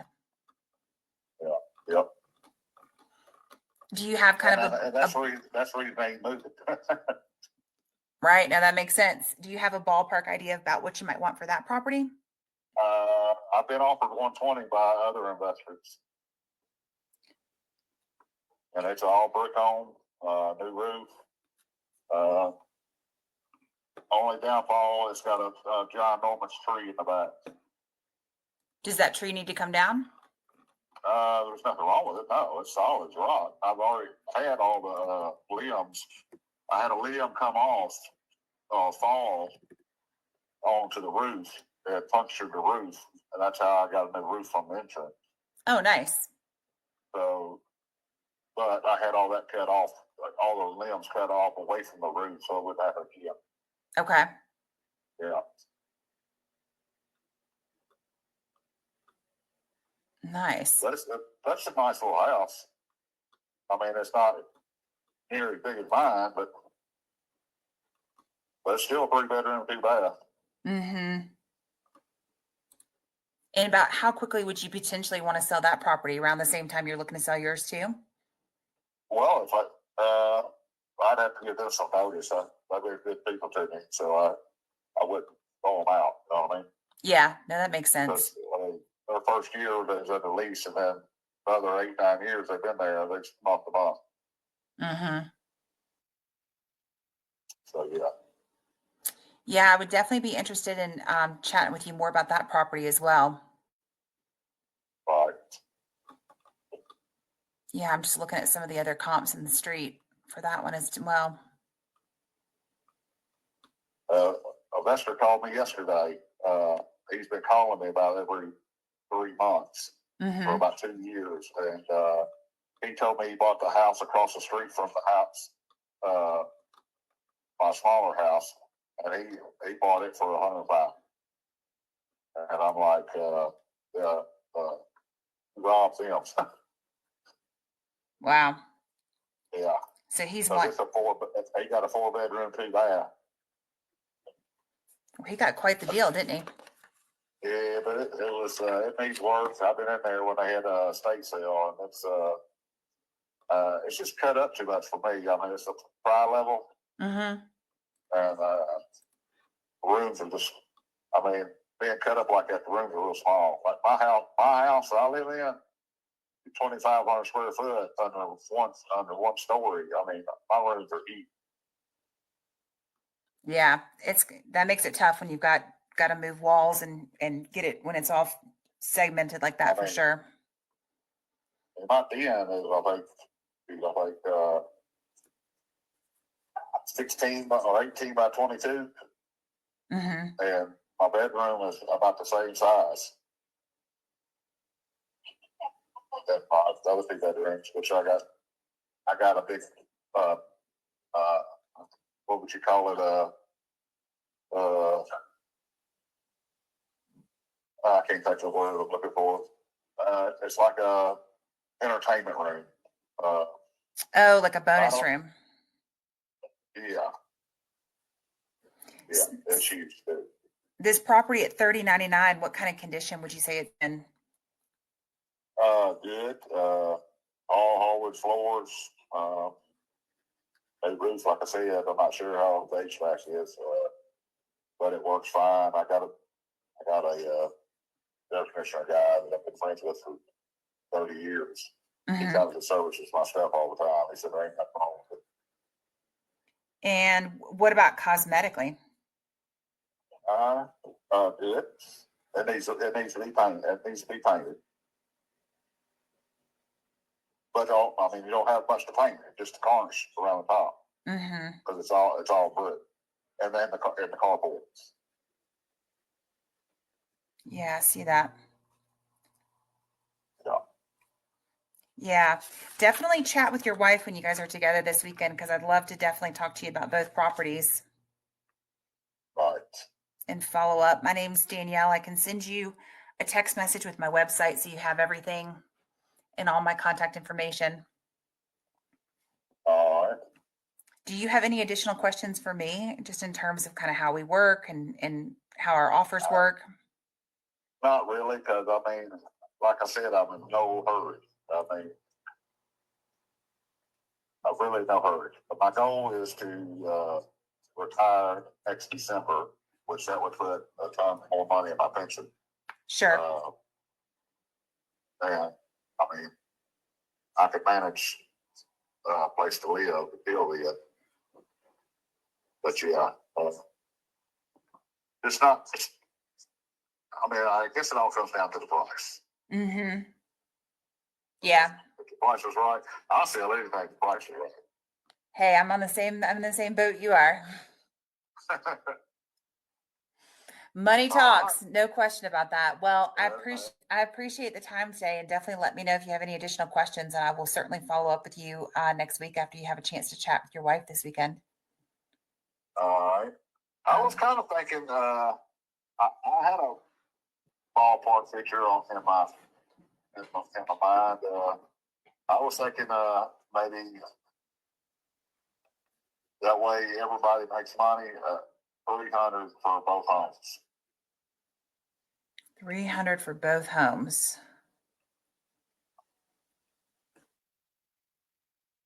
Let's see here. Let me run some numbers.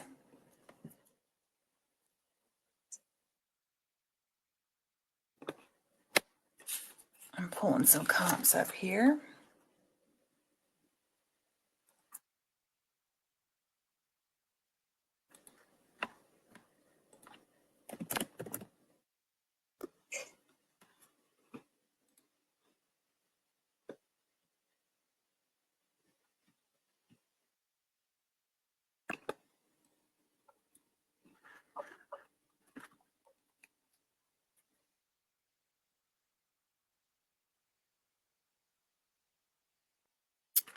$300 for both is showing a little bit higher than what we would be able to do. All up here. But well, like I said, if they sold the house around the corner for 200, and I think it's like 1,500 square feet. I think I'm 1,000 on a square foot. Give me the address on that one, because I'm not seeing that pull up in my comps. I don't have the address. I just know it's a corner of Priscilla and Robbie Don. Priscilla and Robbie Don. Oh, I see it. Ribbiedon. Okay. Robbie Don. That's an interesting street name. All right, I'm going to try to pull that up and find that. All right, I'm going to try to pull that comp up and run some numbers and see what we end up on our end, okay? Perfect. Enjoy your weekend. See you. Thanks. Bye.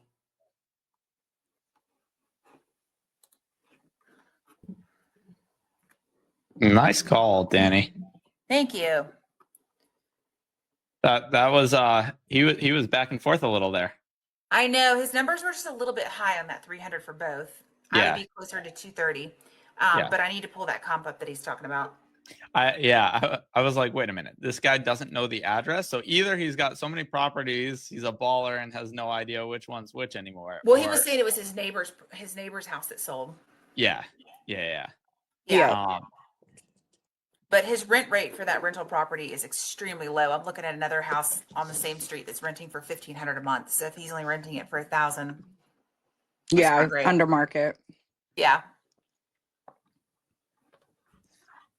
And sometimes like they say 300 and then you give them an offer for 230 and they're like, okay, fine, let's just get it done. Yeah. Don't be afraid to tell people, like, if your numbers are way off, still say it. Don't shy away from it. Absolutely. You know, they're getting calls left and right, so they're going to give you the pie in the sky number, and it's our job to kind of weed through that and actually give them an offer. Yep. Danny, I think that was the third call. Travis, I think we got to get one more call from you, man. All right, let's do it. Your call has been forwarded to an Let me double dial. Sometimes they got it on do not disturb. Yep. Nope. All right.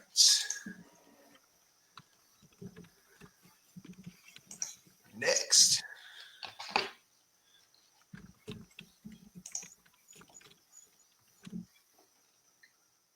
How many of you have watched the iSpeed to Lead Arena since it's been coming out?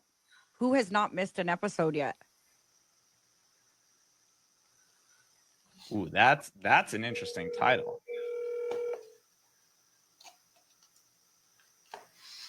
All right, I'm also gonna give away a little bit for next week, so that people are gonna have to show up. But what we're gonna do, we're gonna another game. I like my games. Before people start calling, you're gonna put a word in the side chat that the closers have to use in their conversations. I love that. We'll pick like the most ridiculous word, and they got to find a way to use it when they're talking to one of these sellers. Hey, this is Brian. How's it going? Hey, this is Travis. I'm calling you back about Constitution Drive, man. So I'm with a customer right now. Let me call you in a little bit. All right, 30 minutes? Or less. All right, sounds good. Find another one here. I need to actually mark this one. All right. Yeah, that's a really cool game. I remember when I played that game with Yuri and Jean. Oops, am I on mute? No, you're good. Yeah, it's just funny. Yeah, and they were putting some weird stuff that I had to use in the call, and I did it. Yeah, it people get a laugh out of it. Flabbergasted. Yeah. That's a nice one. Write it next week because there's no way I'm remembering that. Travis, can you use flabbergasted in your next conversation? I'm gonna do it right now. Yes. I was gonna say, yeah. 2, 1. You got to come up with some really like outlandish ones. Yeah. Flabbergasted. I'm doing it. No. My grandma started using notwithstanding, but she'll use it like multiple times in every conversation. So that's another one we're gonna have to. Or how about that's bananas? That's easy. Yeah. Yeah, you get away with bananas. Even flabbergasted. That I feel like you could get that pretty easily. Yeah, if you do it in the right tone, you're good. Exactly. Yeah. Right. Cindy, post the pictures on Instagram. You got to tag those two though. You have to say cucumber. I don't know how we'd use that. Your call has been forwarded. That's a trick. Do you have a cucumber garden out back? Your call has another D&D. Talking about the property, right? Like trying to get some information. How's the yard? Have you ever had a cucumber garden? I don't know. Cool as a cucumber. Love that. Cool as a cucumber. That's easy. All right. So use flabbergasted and cool as a cucumber. I'm gonna do it. This guy's gonna be like, you're a weirdo. So Cindy, yes, tag iSpeed to lead, tag Travis, tag Danny. And actually tag myself and Ashley as well. Otherwise I won't see it. Hello? Hey, is Benjamin available? Yeah, this is him. Hey, Ben, it's Travis. I'm calling you back about St. Paul. Okay. Yeah, you still want to sell it? Yes, we do. How much you want, sir? Well, what our deal is 155. Huh? Go ahead. With it being cleaned up, or 140 as is. Okay. Tell me a little bit about what you got going on.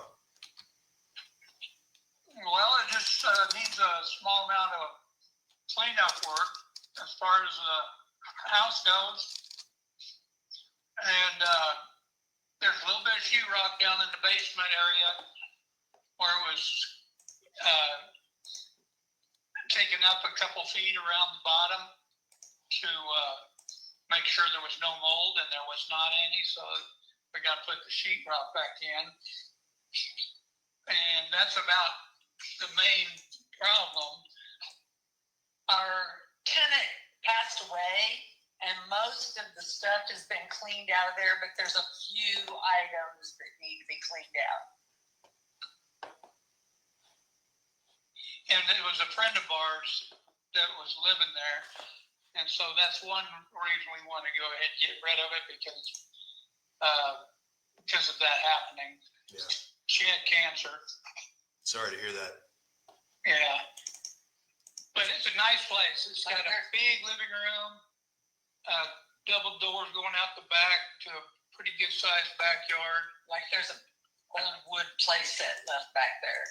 Yeah, and there's a shed behind a 2-car extra big garage. You could park 3 cars in there if you wanted to. And it's got a garage door opener, and it's got a big refrigerator that she had changed when she was there.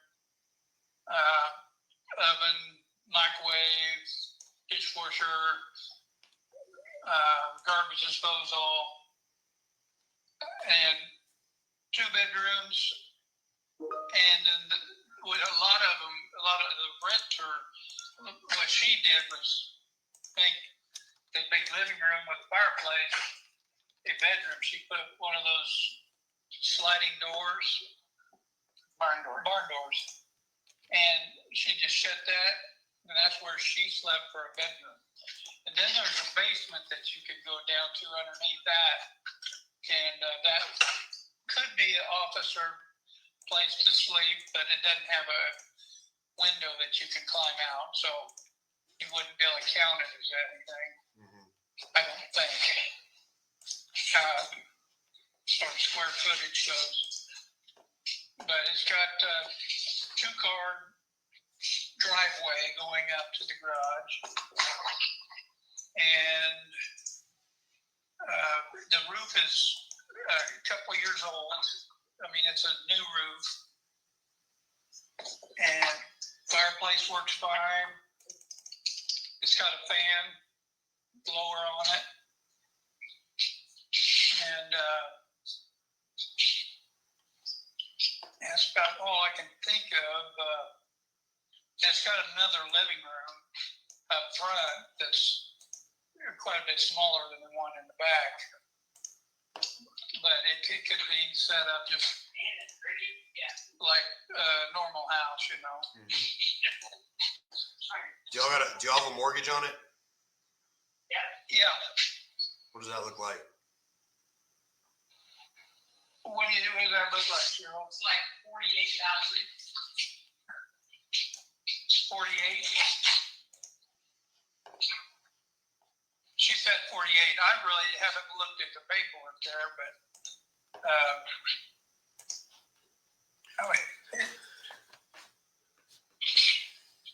Why don't y'all rent it back out, if you don't mind me asking? well, like I say, because of this friend of ours that passed away was the main reason. We had 6 houses. We went to lighten our load a little bit. Are y'all open to getting creative? You know, maybe holding some paper on it. What does that mean? I guess I'm not familiar with paper. So you want 150? It's a little less than retail. I see how y'all priced it. Stuff sells for around 180. Cash offer is going to be lower. But if y'all wanted to hold some paper, meaning you want to hold a note on it, depending on what the first mortgage looked like, you know, and we could still make money renting it out, potentially we'd be interested in, you know, doing something creative here for your price. Well, you know, if I could give you my son's number, he is 50-50 owner of all the 6 houses with me. We started together, and he would be pretty good to talk to about doing that. Okay. Give me 2 seconds here. What's his number?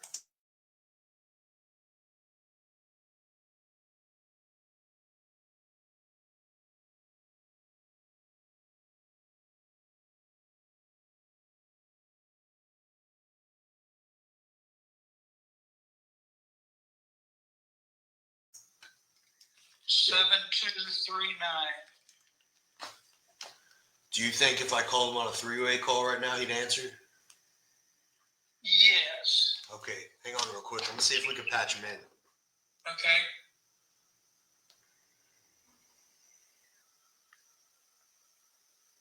And what's his name again? Jeff. Jeff. Okay. And I'm Travis again. Okay. Let me patch him in. Hang tight.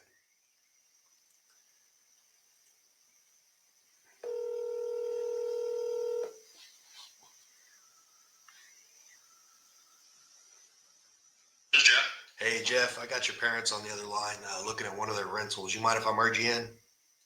Sure. Cool. All right, we got the whole posse here. The whole family. It's a family affair now. Yeah. This is Travis. He's talking about St. Paul House. Okay. Yeah, super interested. I like the neighborhood from what I'm seeing online here. Your parents want 150 for it. I think retail's 180. You know, cash people are going to come in lower, which we do that. But I was seeing if we could do something creative. If y'all be open to holding any paper or any sort of creative financing on this, I'd be interested at 150.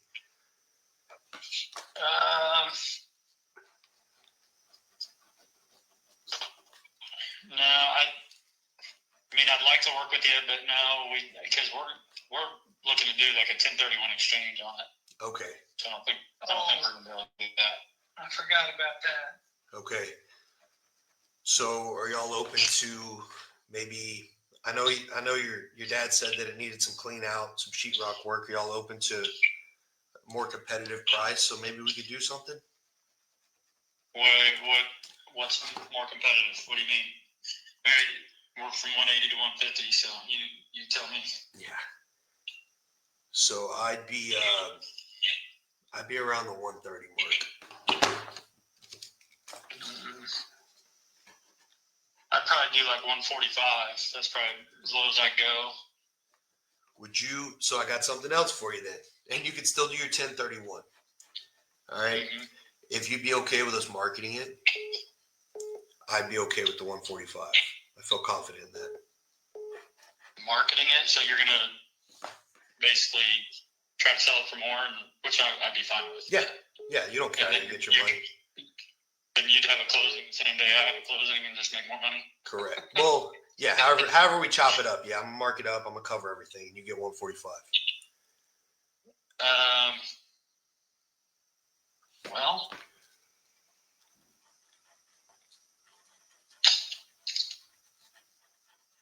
What kind of time frame would you expect to have it moved? So I like to put these for 60 days or less. Of course, we all want less, but most of our buyers that are going to buy this are going to have a conventional loan. So it'll take them 30 days to close once we identify them, and we usually identify them within a week or two when we price them right. And you know, this is obviously being priced right. So let's say 60 days or less, and then y'all could still do your 1031. I think we could all win. Okay.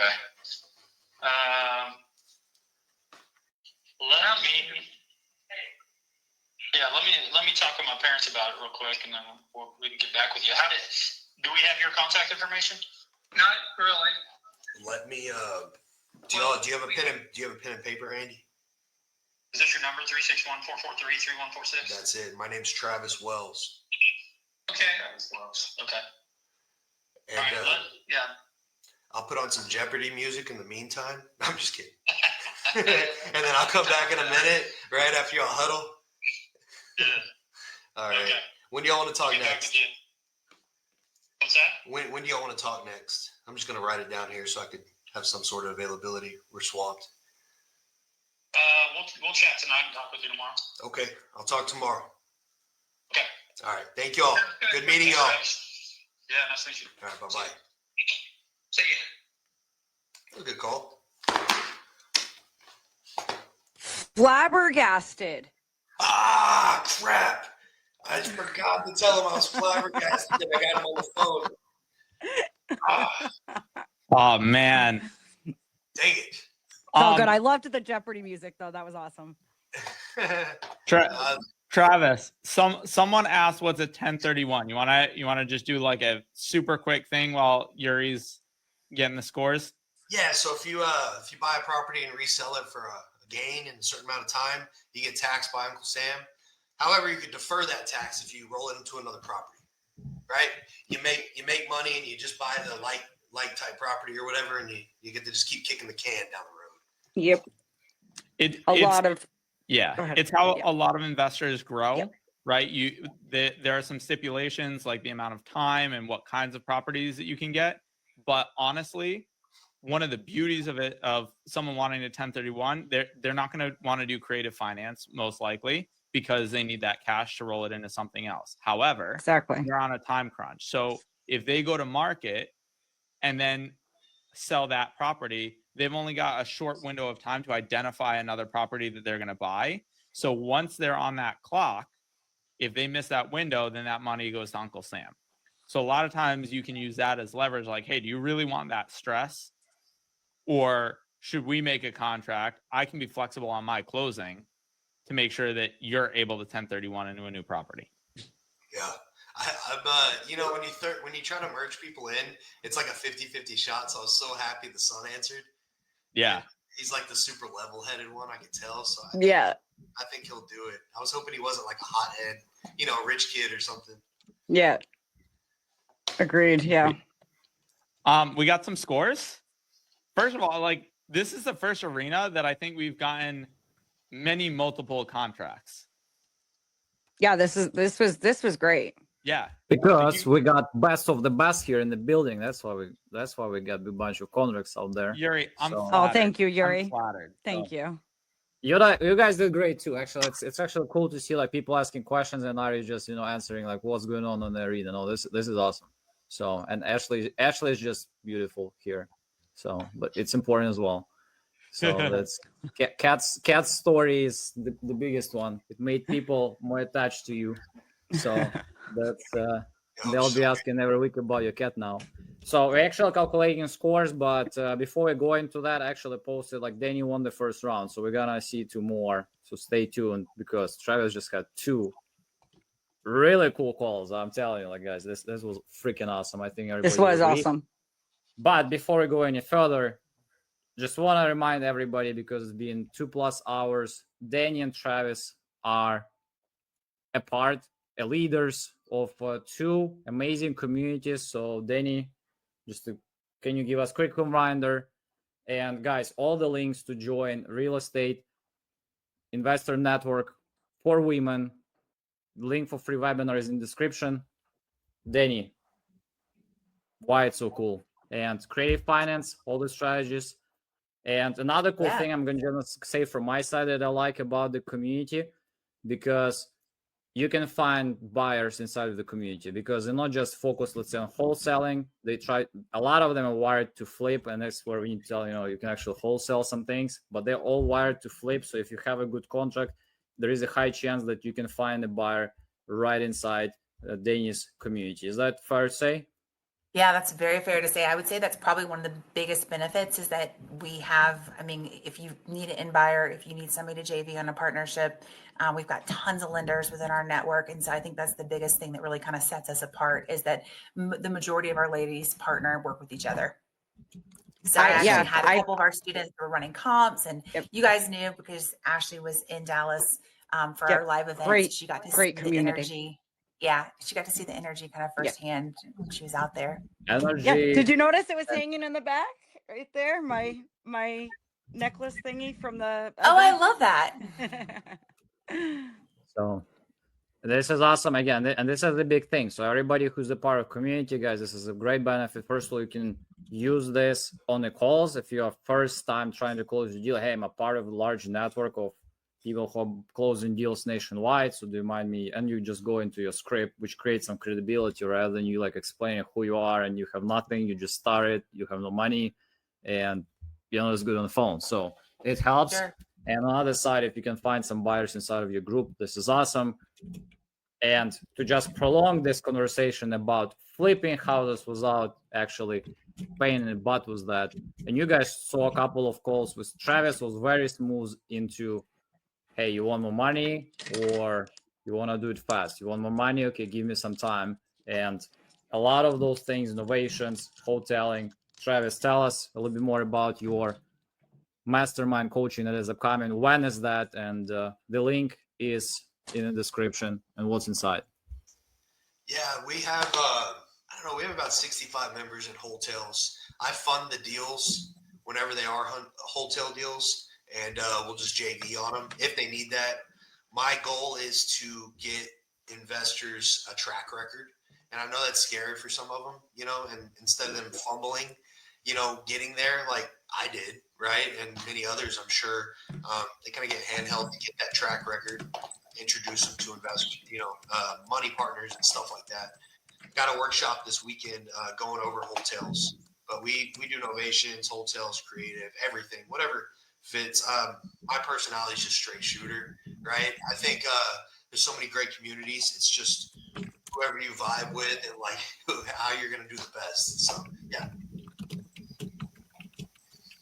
No, this is awesome. And guys, a quick reminder, Ari and Ashley coaches from sub 2 community, probably one of the biggest, if not the biggest community in real estate right now. And being creative, doing innovations, doing wholesaling, having right buyers, this is what creates a huge ROI for you guys. Again, it's always great to be good in one thing. But again, if you can find a way to make every lead and then every opportunity work, I'm kind of leading towards that. And I think combination of wholesaling, innovations, or wholesaling, if there's a really good deal and you can get the funding, it's probably the easiest way to start being a little bit more creative. Again, if you want to go into more creative strategies, you can definitely do it too. Where is the link? The link is in the description. If you're watching us on YouTube, just open the description. There is a link for the free webinar with Rain that you can just check what is it all about. And there's also a link to Travis's event. Is that a mastermind or how do you call it, Travis? Yeah, it's a workshop tomorrow. It's going over a bunch of deals that we've done, finding funding, just Wholetails. Tomorrow is just a wholesale workshop. So okay, sounds good. And can I ask a question real quick? So Travis, if you already said this, and I feel really stupid, but I've been back and forth checking on my cap. Are you a licensed realtor? Yeah, I'm a broker. Okay, that's what I thought. And I think, and that's what I wanted to say to you guys, like getting creative with your deals. It looks like he does a little bit of everything, getting creative with his deals, cash offers, and he can actually, list the properties on the MLS, which is fabulous. Now, if you don't have your license, you're not a broker, making relationships with agents is the best way to go because then they give you a referral fee or a finder's fee. It's fabulous to be able to offer a lead that wants top dollar and, be able to offer them an agent. We make a lot on referral fees is what's funny. Like, if they want retail and you can't get them off anything else, like, hey, can we list it? Even if we're not licensed in that state, I just like, I'll literally find the best agent in the neighborhood and Yep. I'll say, hey, look, I'm gonna send you a hot lead, but I'm gonna get a 50% referral. Yep. And that's what we do, and we get like good licks from that all the time. So there's like so many ways to make money on all these leads and help people at the same time. So. How does that work? A 50% referral? So is it like whatever you make off of that, you split it with the person who So brings they'll it to actually you? do all the work. Like I'll send them an agreement, right? I'll Okay. lock it up. Like if I'm not licensed in that state, I won't lock it up. But if I am, it's kind of a trust system, right? I'm gonna send them a broker's compensation form. They're gonna fill it out, and it's gonna say 50%. A lot of agents are like, we're not working for 50%. I'm like, cool. But if they will, I'm like, hey, I'm sending you somebody that's ready to list right now. I want 50% of your commission. Okay, so you might be someone I reach out to more often. So what? But Travis, just so you know, she's gonna want 50%. Now that you gave her the good info. Do it. Obviously. If somebody, like when somebody reaches out to me on a wholetail and they're like, here's a badass deal, silver platter, I want 50%. I'm like, cool. Yeah. Bring me more. You know what I mean? I love it. I think all put your info four in of the us, private chat, please. I think all four of us would agree on this, but doing this alone is the worst idea that you can do. Like whether it's relationships with agents, other investors, other wholesalers, other people that are involved in this. Like I was competing against someone in the arena like 2 months ago, maybe, and his thing is dispo. So I had a deal where I was like, I need some help on this. He was the first person I reached out to because I was like, now I have a relationship with him. Why would I try to do this myself? Right. And we get stubborn and try to do it all ourselves because it's like a pride thing when we miss out on so much money because you didn't form a relationship. We get like $4,000 and $5,000 wires that are just referrals that we've like, you know what I mean? Like we didn't do anything like, except like today I'd be on a call and maybe they come back and they're like, you know what? We'd rather just list for this. I'm like, cool. Let me find the agent. I already have the rapport. You know, like people just miss out, man. It's true. It's true.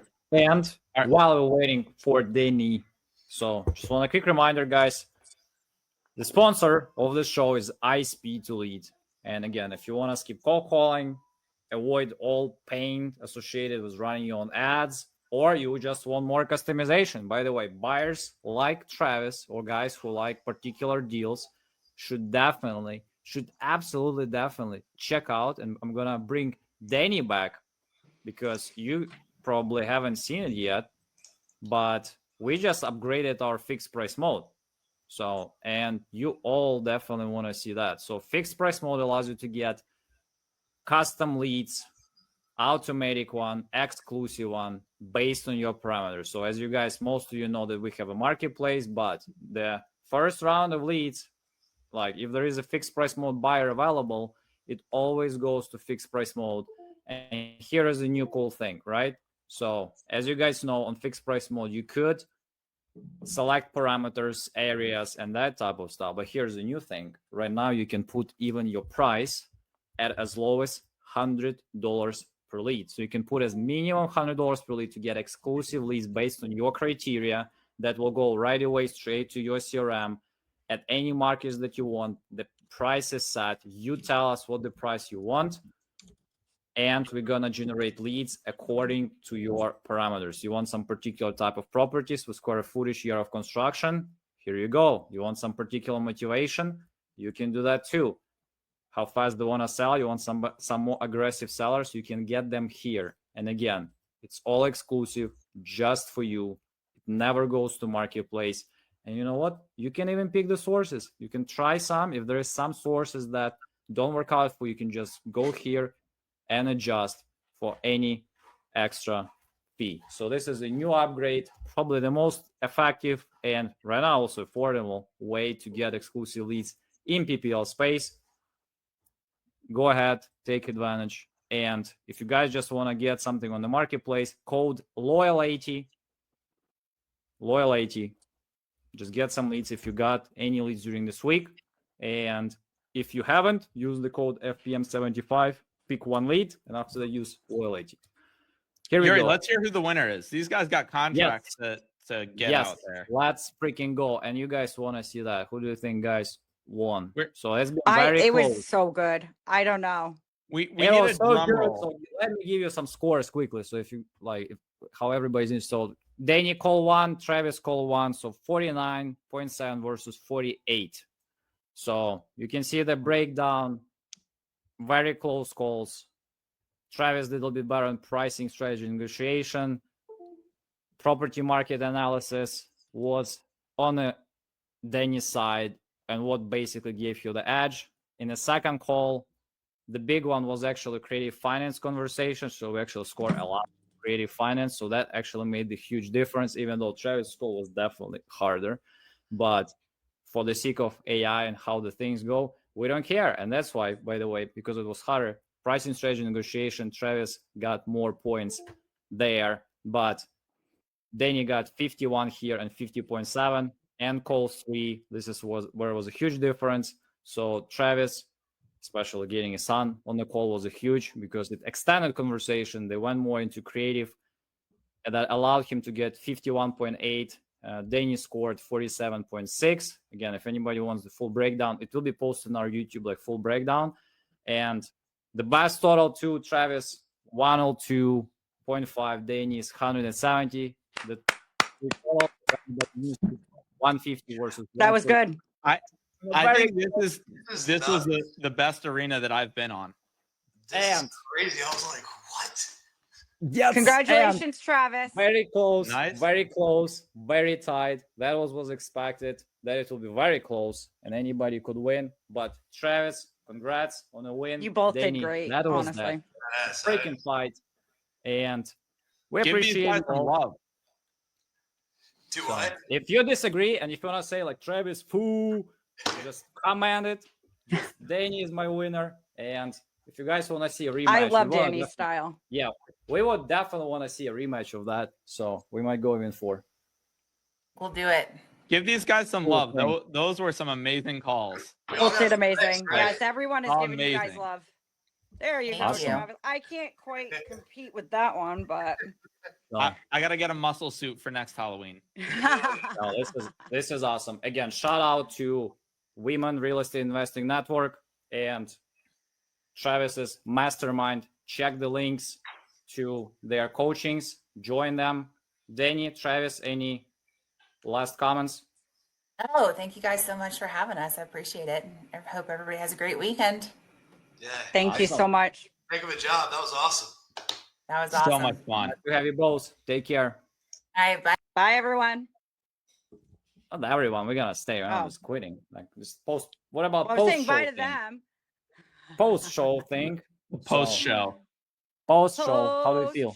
Post show. How do you Let's feel? go. That was. Yeah. I think that was one of the best arenas. No, yeah, that was great, and it was That close was by really good. scores too. I was like, let's freaking go! But it was pretty fast as well. They're So, both great. yeah. Yep. I love seeing the different styles, and you guys all tell me who's watching. Like seeing all these different closers come up on the arena and battle it out. Everyone has different styles. I think it's a great learning experience because you can learn from different styles too, right? And you could take a little bit from Travis, you can take a little bit from Danny, you could take a little bit from Ari, and just make this like Frankenstein of a closer type thing, you know? Yeah, You- but I would say like this. I mean, I want to give probably, and I'll tell like this. So between me and Roosevelt, we had the argument who was like the best ever on our show, and his choice is like Travis. Yeah. His choice is Travis. I was like, we gotta see. I think Danny can definitely crack a plenty of people. I was kind of with Danny. I also like, even though he lost in his first one. Well, Zach was good too, by the way. Zach was definitely out There's there. just some great ones. And Dylan Wright was good too. Like he was the one who actually, where I picked up this phrase, but he said like, hey, it either should be your price, my terms, or your terms, my price. I mean, that was like, that's like the phrase I think everybody should use like almost like all the time. So and let's freaking go. But I want to give Travis some credit because I think not a lot of people would handle this second call that he had. Yeah, There's the guys, that was there's beautiful. The guy on 40,000. I think this is where it takes like become let me be your last one, all that type of stuff. I don't think this will be the one where you can just, you know, fun it around somehow. I think this is the one where it's like, yeah, I was like, Yeah. okay. And the way how it kind of unveiled and still went in the right structure. And hey, dude has 22 freaking properties. So, but Yeah, he's doing something right. That For sure. that line though was gold. That line where he goes, "Let me be your last call." I like that. That to me saved the entire. I've used that plenty of times, and I think you have too. Like you want to be their last call, right? Like take that advice. People who are watching, right? You know what it is too, though. It's also the tone that he said it with. It wasn't like a "let me be your last call" kind of begging. It was like, "I'm going to be your last call." Yep. If with I confidence. told you this is the last call you're going to have to make, would you give me the detail? Yeah. And just that, like, that presence was like, oh, the guy kind of backed down a little bit, like, okay. Oh yeah. All right. When you let the seller have more confidence in control than you've already kind of lost the deal. You have to come in as the expert and confident, and you know the market price. You know, most of these sellers think the Zestimate is what their house is worth. And you have to bring them back down to reality and educate them. Yeah. Yeah. A stands for accuracy in the word Zillow. So that's, I heard somebody. Which there's no way, that. right? There we go. I like that. Ashley, I like that pause to figure it out. Hey, thanks. I had someone call me dial up the other day when I did that. So no, but that was definitely. But I want to emphasize, so for anybody who is watching, again, as everybody knows, I speed lead on closing deal by ourselves. So good leads are going to you guys. So, but from my perspective, like sales, whoever is watching, and everybody needs to still tune it to their own personality a little. Yes. Or you gotta really work on your tonality. Like you gotta really sound lower, because I have, like, in comparison to man, like Travis, RJ, to man, yeah, my like the dudes, like I'll say the dudes, like I have a high pitched voice, so if I need to either really practice on the phone, and again, Chet Holmes, for example, if anybody wants to watch, Chet Holmes is heavy on tonality. Sound as manly as possible. I can try. That was pretty good. So, yeah, but you gotta practice that. And actually, Chet Holmes, like even for women, and he was like, "What about women? What about women?" So you gotta really practice with that to really do this. You cannot just use your tonality and to say those words. If I call this guy and tell you, like, let me be your last buyer, I mean, I'm gonna get slapped. I mean, that's what's gonna happen. And I remember even on one of our live calling, it was an arena, but it was one of our live calling. Like it was a guy maybe like my age or maybe even younger. He's calling the guy. The dude is the seller definitely knows what he's doing. He's confident, and there is a clear difference, in like life experience. Okay, I don't want to say age, but life experience and the kid. I'm gonna just call the guy kid. The kid is just tell me what's about it. Oh my god, yeah, I'm telling you, like if the seller be just somewhere there, he'll get slapped. I mean, easy. And obviously, conversation didn't go anywhere. But that's why you guys gotta know that you cannot just pick some phrases and just go and throw them. You gotta understand like which tonality is used, how it's done, and you can practice tonalities. It's hard, and that's why that's another reason why. And everybody knows that English is my second language. That's why you'll hear a bunch of it is crazy shitty words or something, a combination of grammar. But here's what I'm going to say. That's why I want to use script, right? I don't want to think about words or structure while I'm talking, so I can be focused more on how I pronounce things. Because like with Travis, we had just a small talk and he didn't understand half of my words, so he needed to rest. I needed to say clothing, in different way. Anyway, like I must be used to you because I can understand. Yeah, no, and people get used to it. But when you're first time, for example, and again, if you want to apply different exit strategies, so you will sound less confident. But I want to use script so I can be focused on how I pronounce things, not on which things I say. So if you use script and you less experience, you can be focused on how you work on your tonality or something like that. So you can be focused more on that. But if you need to think that, oh, I need to comp, I need to do this, and where is my script and what I do next, or how I do ask about bathroom right now, you're not gonna go anywhere with that. So again, practice your tonalities, have some particular scripts, learn in your communities, and do more. I know it was a lot of words. And be authentic. Like Yuri, I'm not gonna be able to pull off Travis. Like I can't be like, yo, what do you want? How much do you want for this house? It doesn't work. Like It wouldn't work worked for me it works either. Amazing for him, and I'm just not gonna be able to pull it off. So find the people that you look up to, but don't try to be exactly like them. Have your own personality. Make it your own. That's why I said take a piece from everyone, and maybe, you know, you're going to have your own style anyway, no matter what. Once you like that person, you're going to use your own style to develop that. If that makes sense. It makes sense in my head. I'm gonna say another thing for everybody too. Like, if you guys noticed, all of them have a structure. They weren't like running around. Like, Danny knew where she went, what she asked. She asked a couple of questions. They all kind of sounded similar. Like, with Travis, about getting a little bit creative, about like, I want to market it, you know, that type of stuff. So there was a particular way how they did this.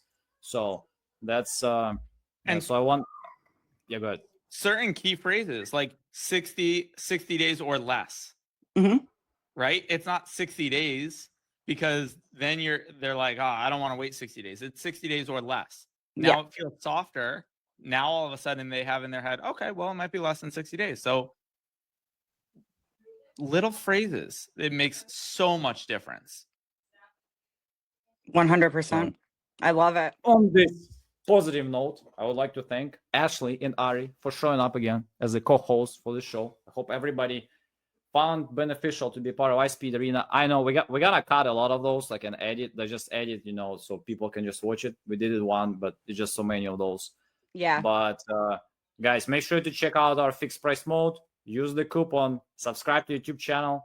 Comment who won if you didn't like the score, and we'll see you soon, as usual, in our school community. By the way, all the calendar for all the shows, all the coupons. So make sure to join our school community as well. It's free. And we'll see you soon. Go get some leads, people. Get some leads. Yes. Join coupon Make your club. money.